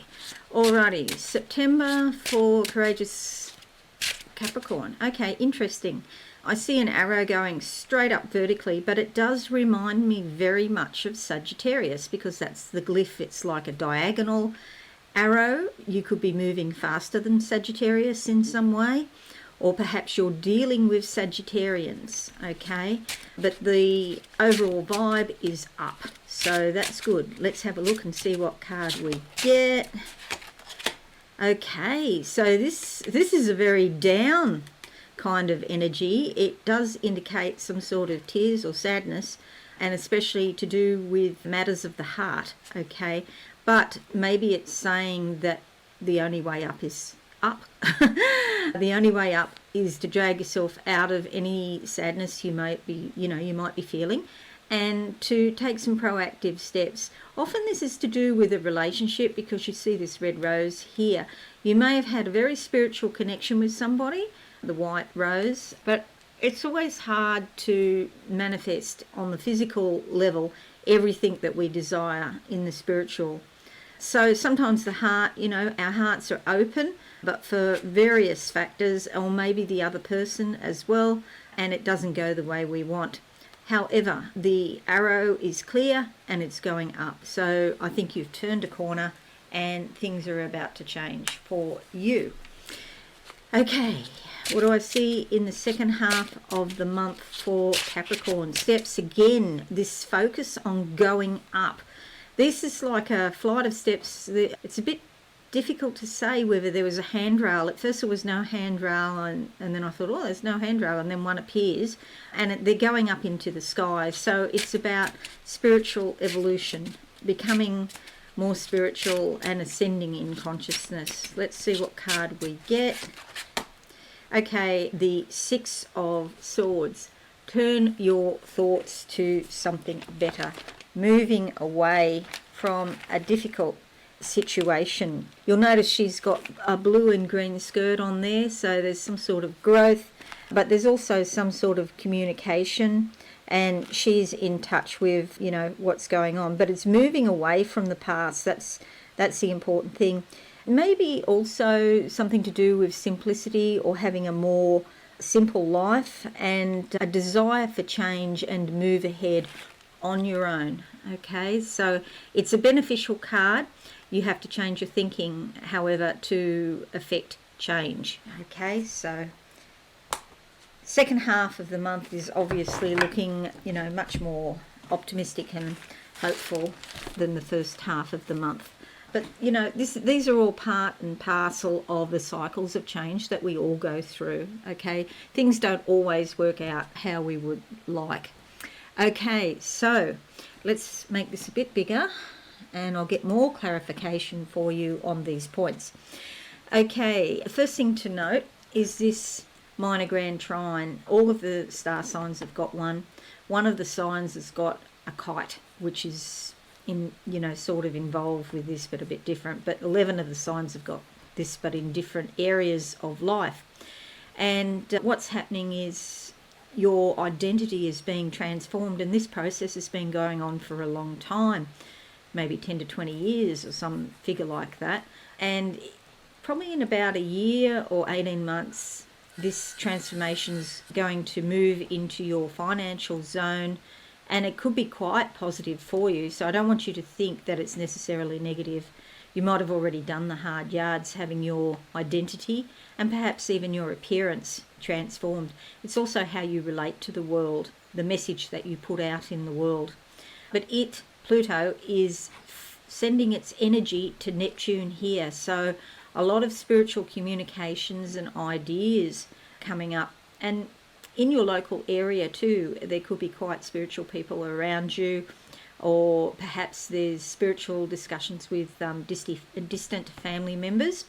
You've got in your romance zone, creativity and leisure and pleasure zone, you've got Uranus here in Taurus, which is often associated with money, but it certainly brings a lot of volatility and unpredictability to romance and creativity. And Uranus is also sending its energy to Neptune here. So Neptune is the focal point. The energies of these two planets, Pluto and Uranus, are blending together to add extra energy or force to the powers of Neptune. That brings spirituality. Sometimes it also can bring illusion or delusion. So it's really important that you keep your feet on the ground and be practical, especially in your communications and in your ideas. And I'm wondering if it was a case of rose-coloured glasses, if there was a relationship that didn't work out, okay? And sometimes, it's very easy to get sucked in because some people, they tell you anything you want to hear, which I never recommend, which is why this is, on the face of it, this could be, construed as negative. However, I see it as ultimately positive. And so I'm telling you this. I'm not going to mamby-pamby and tell you something that I don't reckon is true and try and, whitewash what this card means. However, I do think it's ultimately positive because of that vision I saw with the arrow going straight up. So you're going to bounce out of whatever this is and really become quite, much more dynamic. Okay. Now, so that's all about the minor grand trine. The 7 retrograding planets I've talked about in the introduction of this video, but certainly a time to reassess, reflect and review different areas of your life. The Aries supermoon squashed in here at home and with your family, a bit of a shake up there. Things could be quite spontaneous and active around your home. And the Spring Equinox in the Southern Hemisphere, or in the Northern Hemisphere it's the fall or autumn equinox. I think fall is referred to in America, but it's still autumn in England. Let me know in the comments if that's right. I don't think the English call it the fall. Anyway, I'm sure someone will let me know. Okay, so Venus is direct on the 3rd here in the house of joint resources and intimacy. So it's like things might have been quiet or more internalized in the intimate areas of your life. However, this is going to start to move forward, especially as this Six of Swords card indicates you're moving forward. So intimacy and also shared resources are about to take off again. Okay, so don't be too concerned about that. On the 4th, Jupiter does go retrograde here in your 5th house. So it is at the beginning of the month. Jupiter and Uranus are conjunct, so there could be quite big unpredictable changes around romance or creativity or even your leisure and pleasure, like going out with friends and enjoying yourself. You're also likely to be living closer to the world of the child here and have more to do with children, or perhaps your inner child. You might be thinking more intellectually and philosophically about these matters, and there could be a lot of internal wisdom, faith and optimism brewing up inside you, but it doesn't necessarily play out into the outside world just yet. Okay, it is a great time to cut back on your food intake, particularly if you're socializing. Cut back on food and also alcohol. On the 14th, the new moon is in Virgo up here, and with this, there's a brand new start in your house of the higher mind. You may be thinking about study, you could be thinking about travel or going overseas. You may have more to do with the people from other countries, and if you can't go overseas for whatever reason, you might do things like go to a restaurant, a Japanese restaurant or a Korean restaurant, or restaurants associated with other countries. But it is a time of fresh starts, and that'll be all about broadening your life experience, okay? You're coming out of your shell somewhat. Mercury is turning direct on the 15th, so there seems to be a lot of communications and brilliant ideas about ways that you can enlarge your life, okay, and your experience. Experience becomes more important than maybe, money, but of course it's helpful to have money in order to get experience, so it's a bit of a catch-22 sometimes. However, this is very hopeful. The 23rd, the Sun enters a Libra here in your house of career, bringing a lot of insight, warmth, happiness. The Sun is the source of all life. It's really important.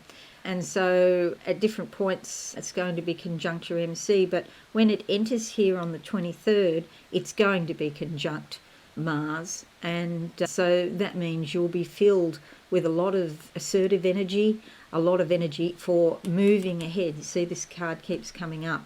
Whatever sad times you've been through, that's coming to an end, and you're moving ahead with vim and vigor. This can sometimes affect an authority figure, or if you were married, for example, and you married your father, that could be an example where you're moving away from that situation. So even if you're still married, the relationship could change so that your husband is no longer your father, and that's a good thing, because it's like projecting your father's qualities onto your husband, which women do sometimes, and you get clearer about the role that your husband plays. Okay, that's just one example. That can also be your boss too, is another sort of area where with authority figures, how people act with their bosses. So they don't treat them as equals, they treat them as being up there somewhere. But the boss can also be a father substitute. Okay, then we have Supermoon in Aries on the 29th here in your house of home and family. So, it could be a shake-up there. There is some sort of wounding there. We have Chiron and the North Node, so some sort of fated wounding that needs healing. Okay, healing is possible. The Supermoon is so much closer to the Earth that, you're going to become more aware of these things. And this is the moon on the 1st of the month, and then the Supermoon on the 29th. So it goes right around and comes back to its same position, and it's likely to happen quite spontaneously. There could be, this shake-up could happen and you become aware of what's going on deep down in your subconscious and the things that need to be healed regarding your home or your family. Alrighty, so this is going to be a very usefully spiritual month, okay? So, these things are going to come up and you can deal with them. So this is actually going to be a really positive month for you, even if at sometimes you especially the beginning of the month, the first half of the month with the Five of, wish I could see, Five of Cups, with the Five of Cups there, if you start the month with a little bit of disappointment, it's all up from there this month. So you'll get a lot done, courageous Capricorns, and I just want to wish you the best. Have a very insightful month. I'm sure you will. Thanks, and I'll see you again soon. Bye for now.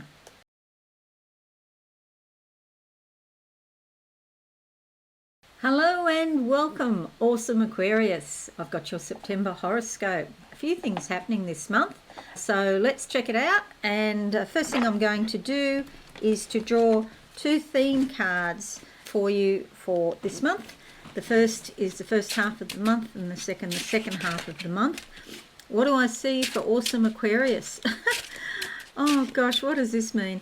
There's a guy here, a very portly older gentleman, sitting down smoking a cigar, enjoying the finer things of life. He's got a glass of port in one of those sort of balloon type glasses. I've forgotten what they're called, but anyway, I don't drink much, so I wouldn't know.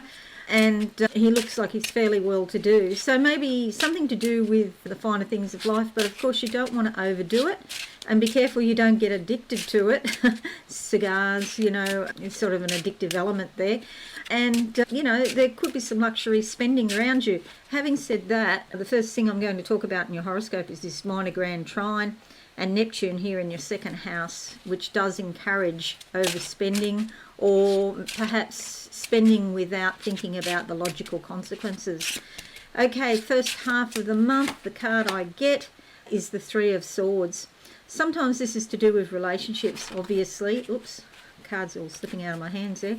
Relationships, because you see the heart here on her face, but it is to do with making decisions about relationships, and sometimes they can be quite difficult to make. There could be some sort of disappointment or sorrow, and somebody could be choosing power, to wield power rather than to pay due attention to emotions. It's like emotions become secondary to the power that they wield. So just watch for that, okay? I feel like it's short-lived. Let's have a look at the second half of the month for you. Oh, okay, the portly gentleman. Yes, exactly. He would be quite used to wielding power without thinking about the consequences of what's coming out of his mouth.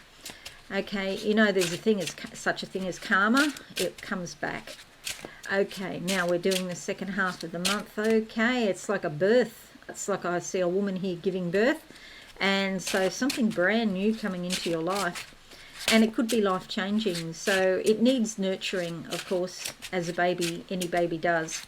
The card that comes up, the Knight of Cups, all about exploring your deep emotions, okay? Certainly giving birth to anything brings deep emotions. Sometimes with this, there's sort of like this sort of energy for going out and having fun, which is a good thing. There's some confidence here, and also it's like, see here, there's what's it called, starfish. A starfish in his left hand. This is like an invitation to experience emotions through socialising, getting out and about, meeting other people, maybe getting away from the portly gentleman, the authority figure who may have ruled your life in some way. It could be a current partner or a previous partner, but you know what? It often stems back to your biological father or somebody who took the place of your biological father. So if you're adopted, yes, it could certainly be somebody who took you in, but that's what it stems back to, okay? But this is the antidote, okay? So this is the way you get away from that type of energy. Okay, so let's have a look in depth. I'm going to make this bigger, like that. And the first thing is the minor grand trine, which is a type of talent triangle. So I mentioned here about Neptune in the second house of personal finances and possessions.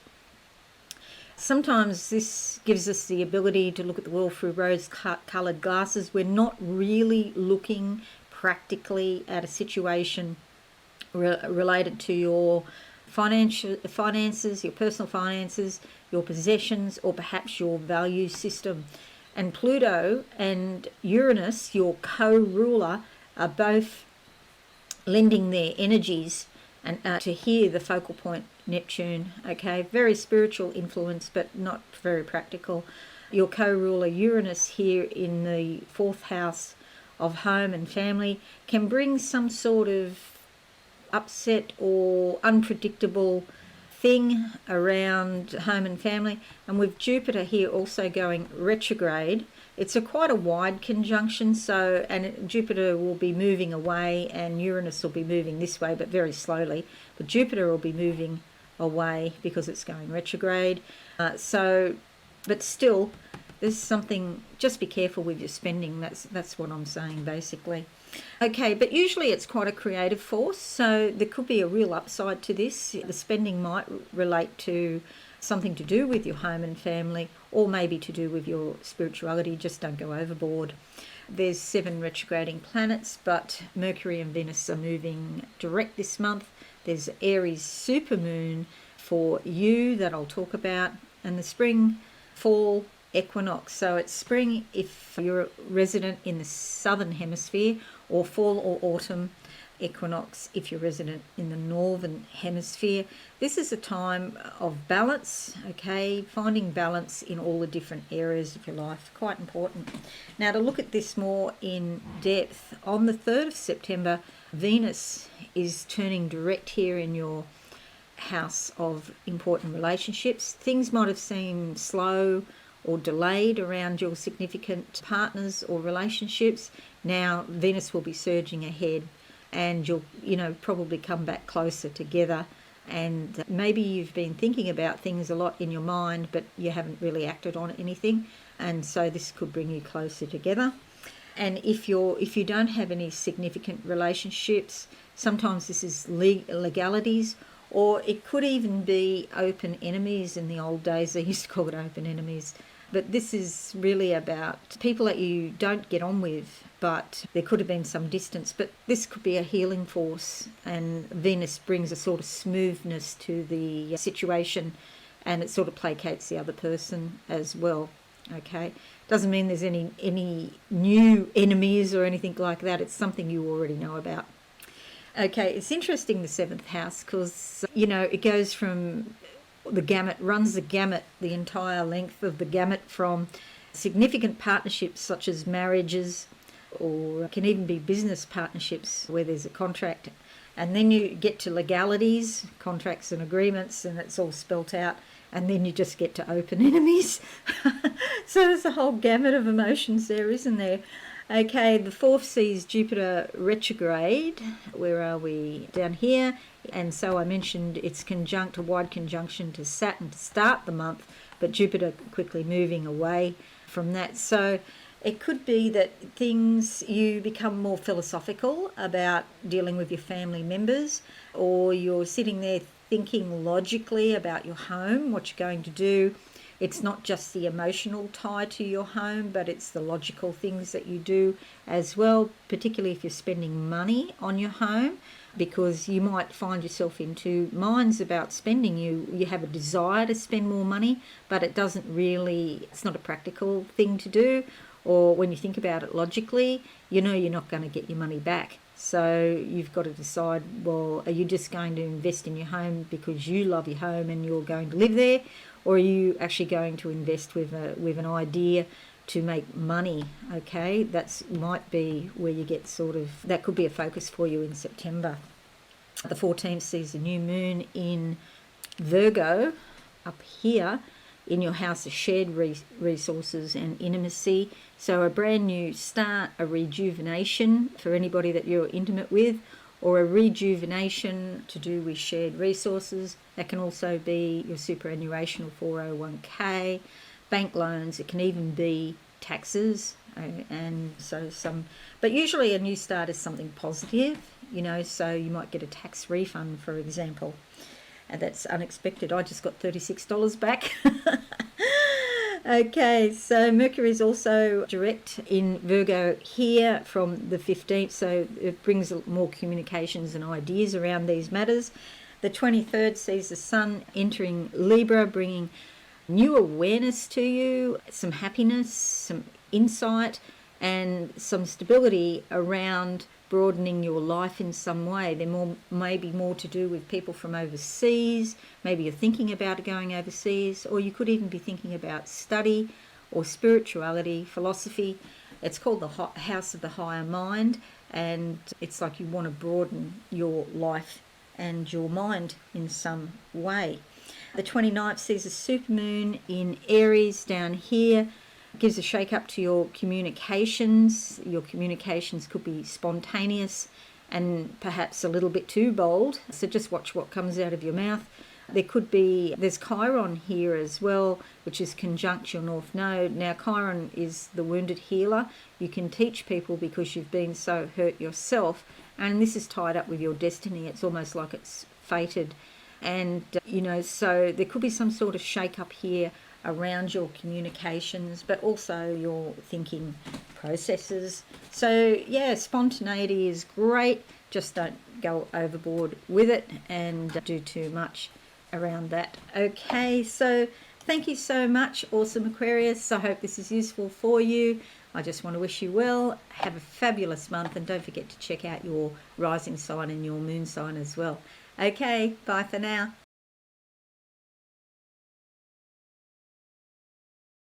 Hello and welcome, passionate Pisces. I've got your September horoscope. Your intuition and psychic ability are likely to be on fire this month. So let's go to the board now, and I'm going to draw 2 tarot cards as theme cards for you for the first and second half of the month. Okay, closing my eyes, Pisces.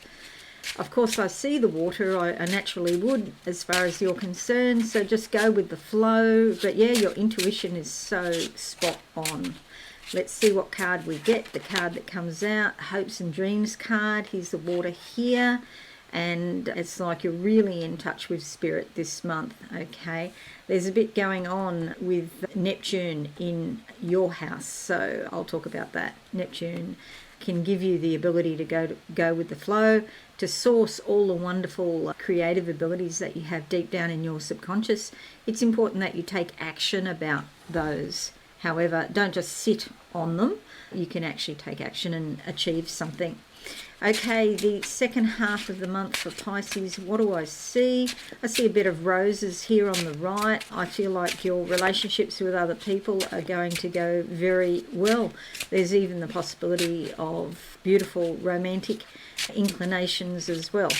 Okay, let's see what we get. Oh, I also see a radar dish sending out signals for what you want. That's the universe hearing. See this card here? That's the universe hearing. It's like you're searching and the universe hears your call. The second half of the month, it's about giving up the burdens that you have been diligently carrying for so long. You might have had a project or something you were initially quite passionate about, but it's been going on a long time and you're over it. I feel like you've climbed a mountain. Excuse me. You've climbed a mountain and come down the other side, and there's a lot of green in this card, so growth and development has been there. However, you could be feeling quite tired, and it's oppressive carrying this burden now, so time to give it up. It is the end of a cycle, and a new cycle is about to start for you, so that's good news. Bear these 2 cards in mind as I talk about your horoscope.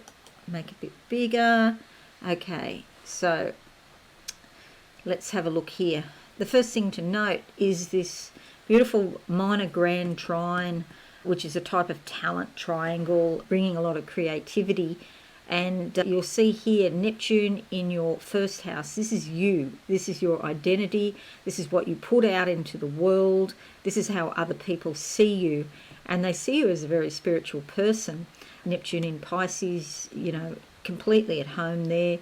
Your intuition is just on fire, because we also have in this particular configuration, we have the energy of Pluto in Capricorn in your 11th house with your friends, groups and associates, and also your hopes and dreams here.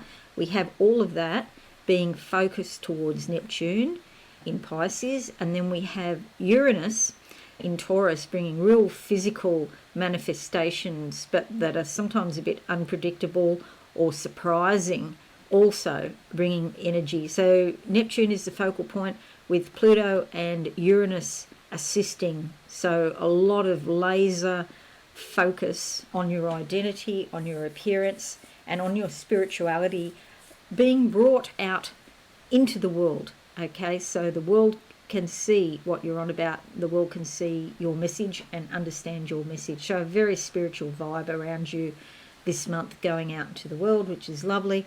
7 retrograding planets, a lot of internal ruminations going on, but we also have Venus and Mercury turning direct. I'll talk about that in a minute. The Aries supermoon I'll talk about, and the spring fall equinox. So spring equinox if you're in the Southern Hemisphere, or fall or autumn equinox if you're in the Northern Hemisphere. So very important that you find the balance in all areas of your life. So it's good to be practical. See these red legs, to take action. See, she's seated on the shore. This means that she's grounded, and here she's grounded as well. But it's time to let go of the burdens and whatever it is that it feels oppressive, And when you're grounded, you can actually do that, but you need to have that spiritual and emotional inclination to do so, okay?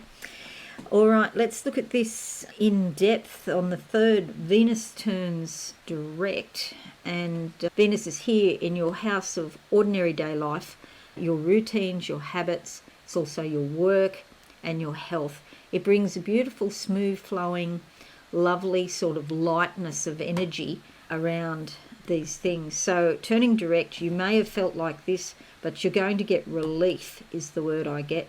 Relief is going to come to you this month finally, and Venus turning direct will help you. There, on the 4th, Jupiter does the opposite and goes retrograde, moving away from a lot of turbulence in communications and unpredictable volatility in communications. Jupiter's moving away from that, so that's actually beneficial for you. And Jupiter retrograde is one of the few planets, when it goes retrograde, it's not a bad thing at all, Jupiter retrograde, because it gives you a bit of space to think and, really reflect on everything. And, there's no sort of negative consequence on you just thinking about things. So that's actually beneficial for you. You could be more intellectual, philosophical about what's going on in your life. There's wisdom, faith and optimism internally, but you might not put that out into the world just yet, but you'll be thinking about how to do it. And especially, as I mentioned before, with Neptune here in your house of, how you approach the world. So you'll be working out a plan, man. So that would be good. We have the new moon in Virgo in your house of committed relationships, bringing rejuvenation to those relationships and also new starts, especially to any new relationships that are becoming more committed. So some sort of refreshment there. And also, if you have any legal matters, that's also a good omen, because it means that maybe those legal matters have been sitting for a while and not doing much, and then they sort of kick up and get started again.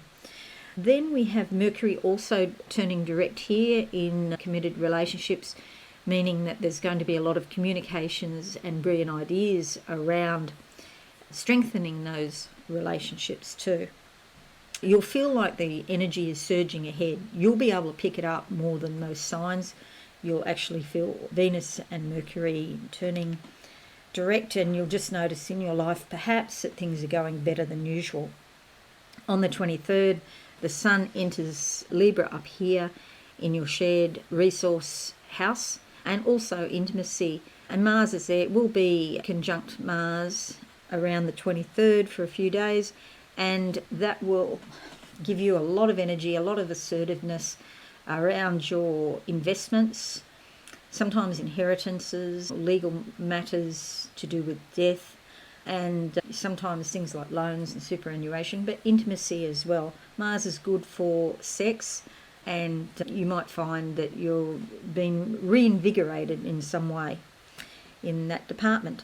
Okay, then we have the Supermoon in Aries on the 29th, giving your personal finances a bit of a shake-up. Now, you'll notice Chiron and the North Node here. There could be some sort of wounding, but over, some months, not just September, but over some months, there could be a healing of that wounding. The first part, though, is the shake-up, and the full moon, the supermoon in Aries, could be quite spontaneous and active and just sort of happen, not exactly unpredictably, but out of the blue, happen all of a sudden, that there's some sort of shake-up to do with your money. And so this healing can take place, bring about a healing to do with your belief systems, your possessions, or your money, and you'll be glad to hear that. Alrighty, so that's it, passionate Pisces. I hope you have a very wonderful month. You're certainly going to have an insightful month, and as I said, your intuition is likely to be red hot this month. So do have a good one, and don't forget, check out your moon and rising sign as well. I'll see you all again soon. Thanks and bye for now.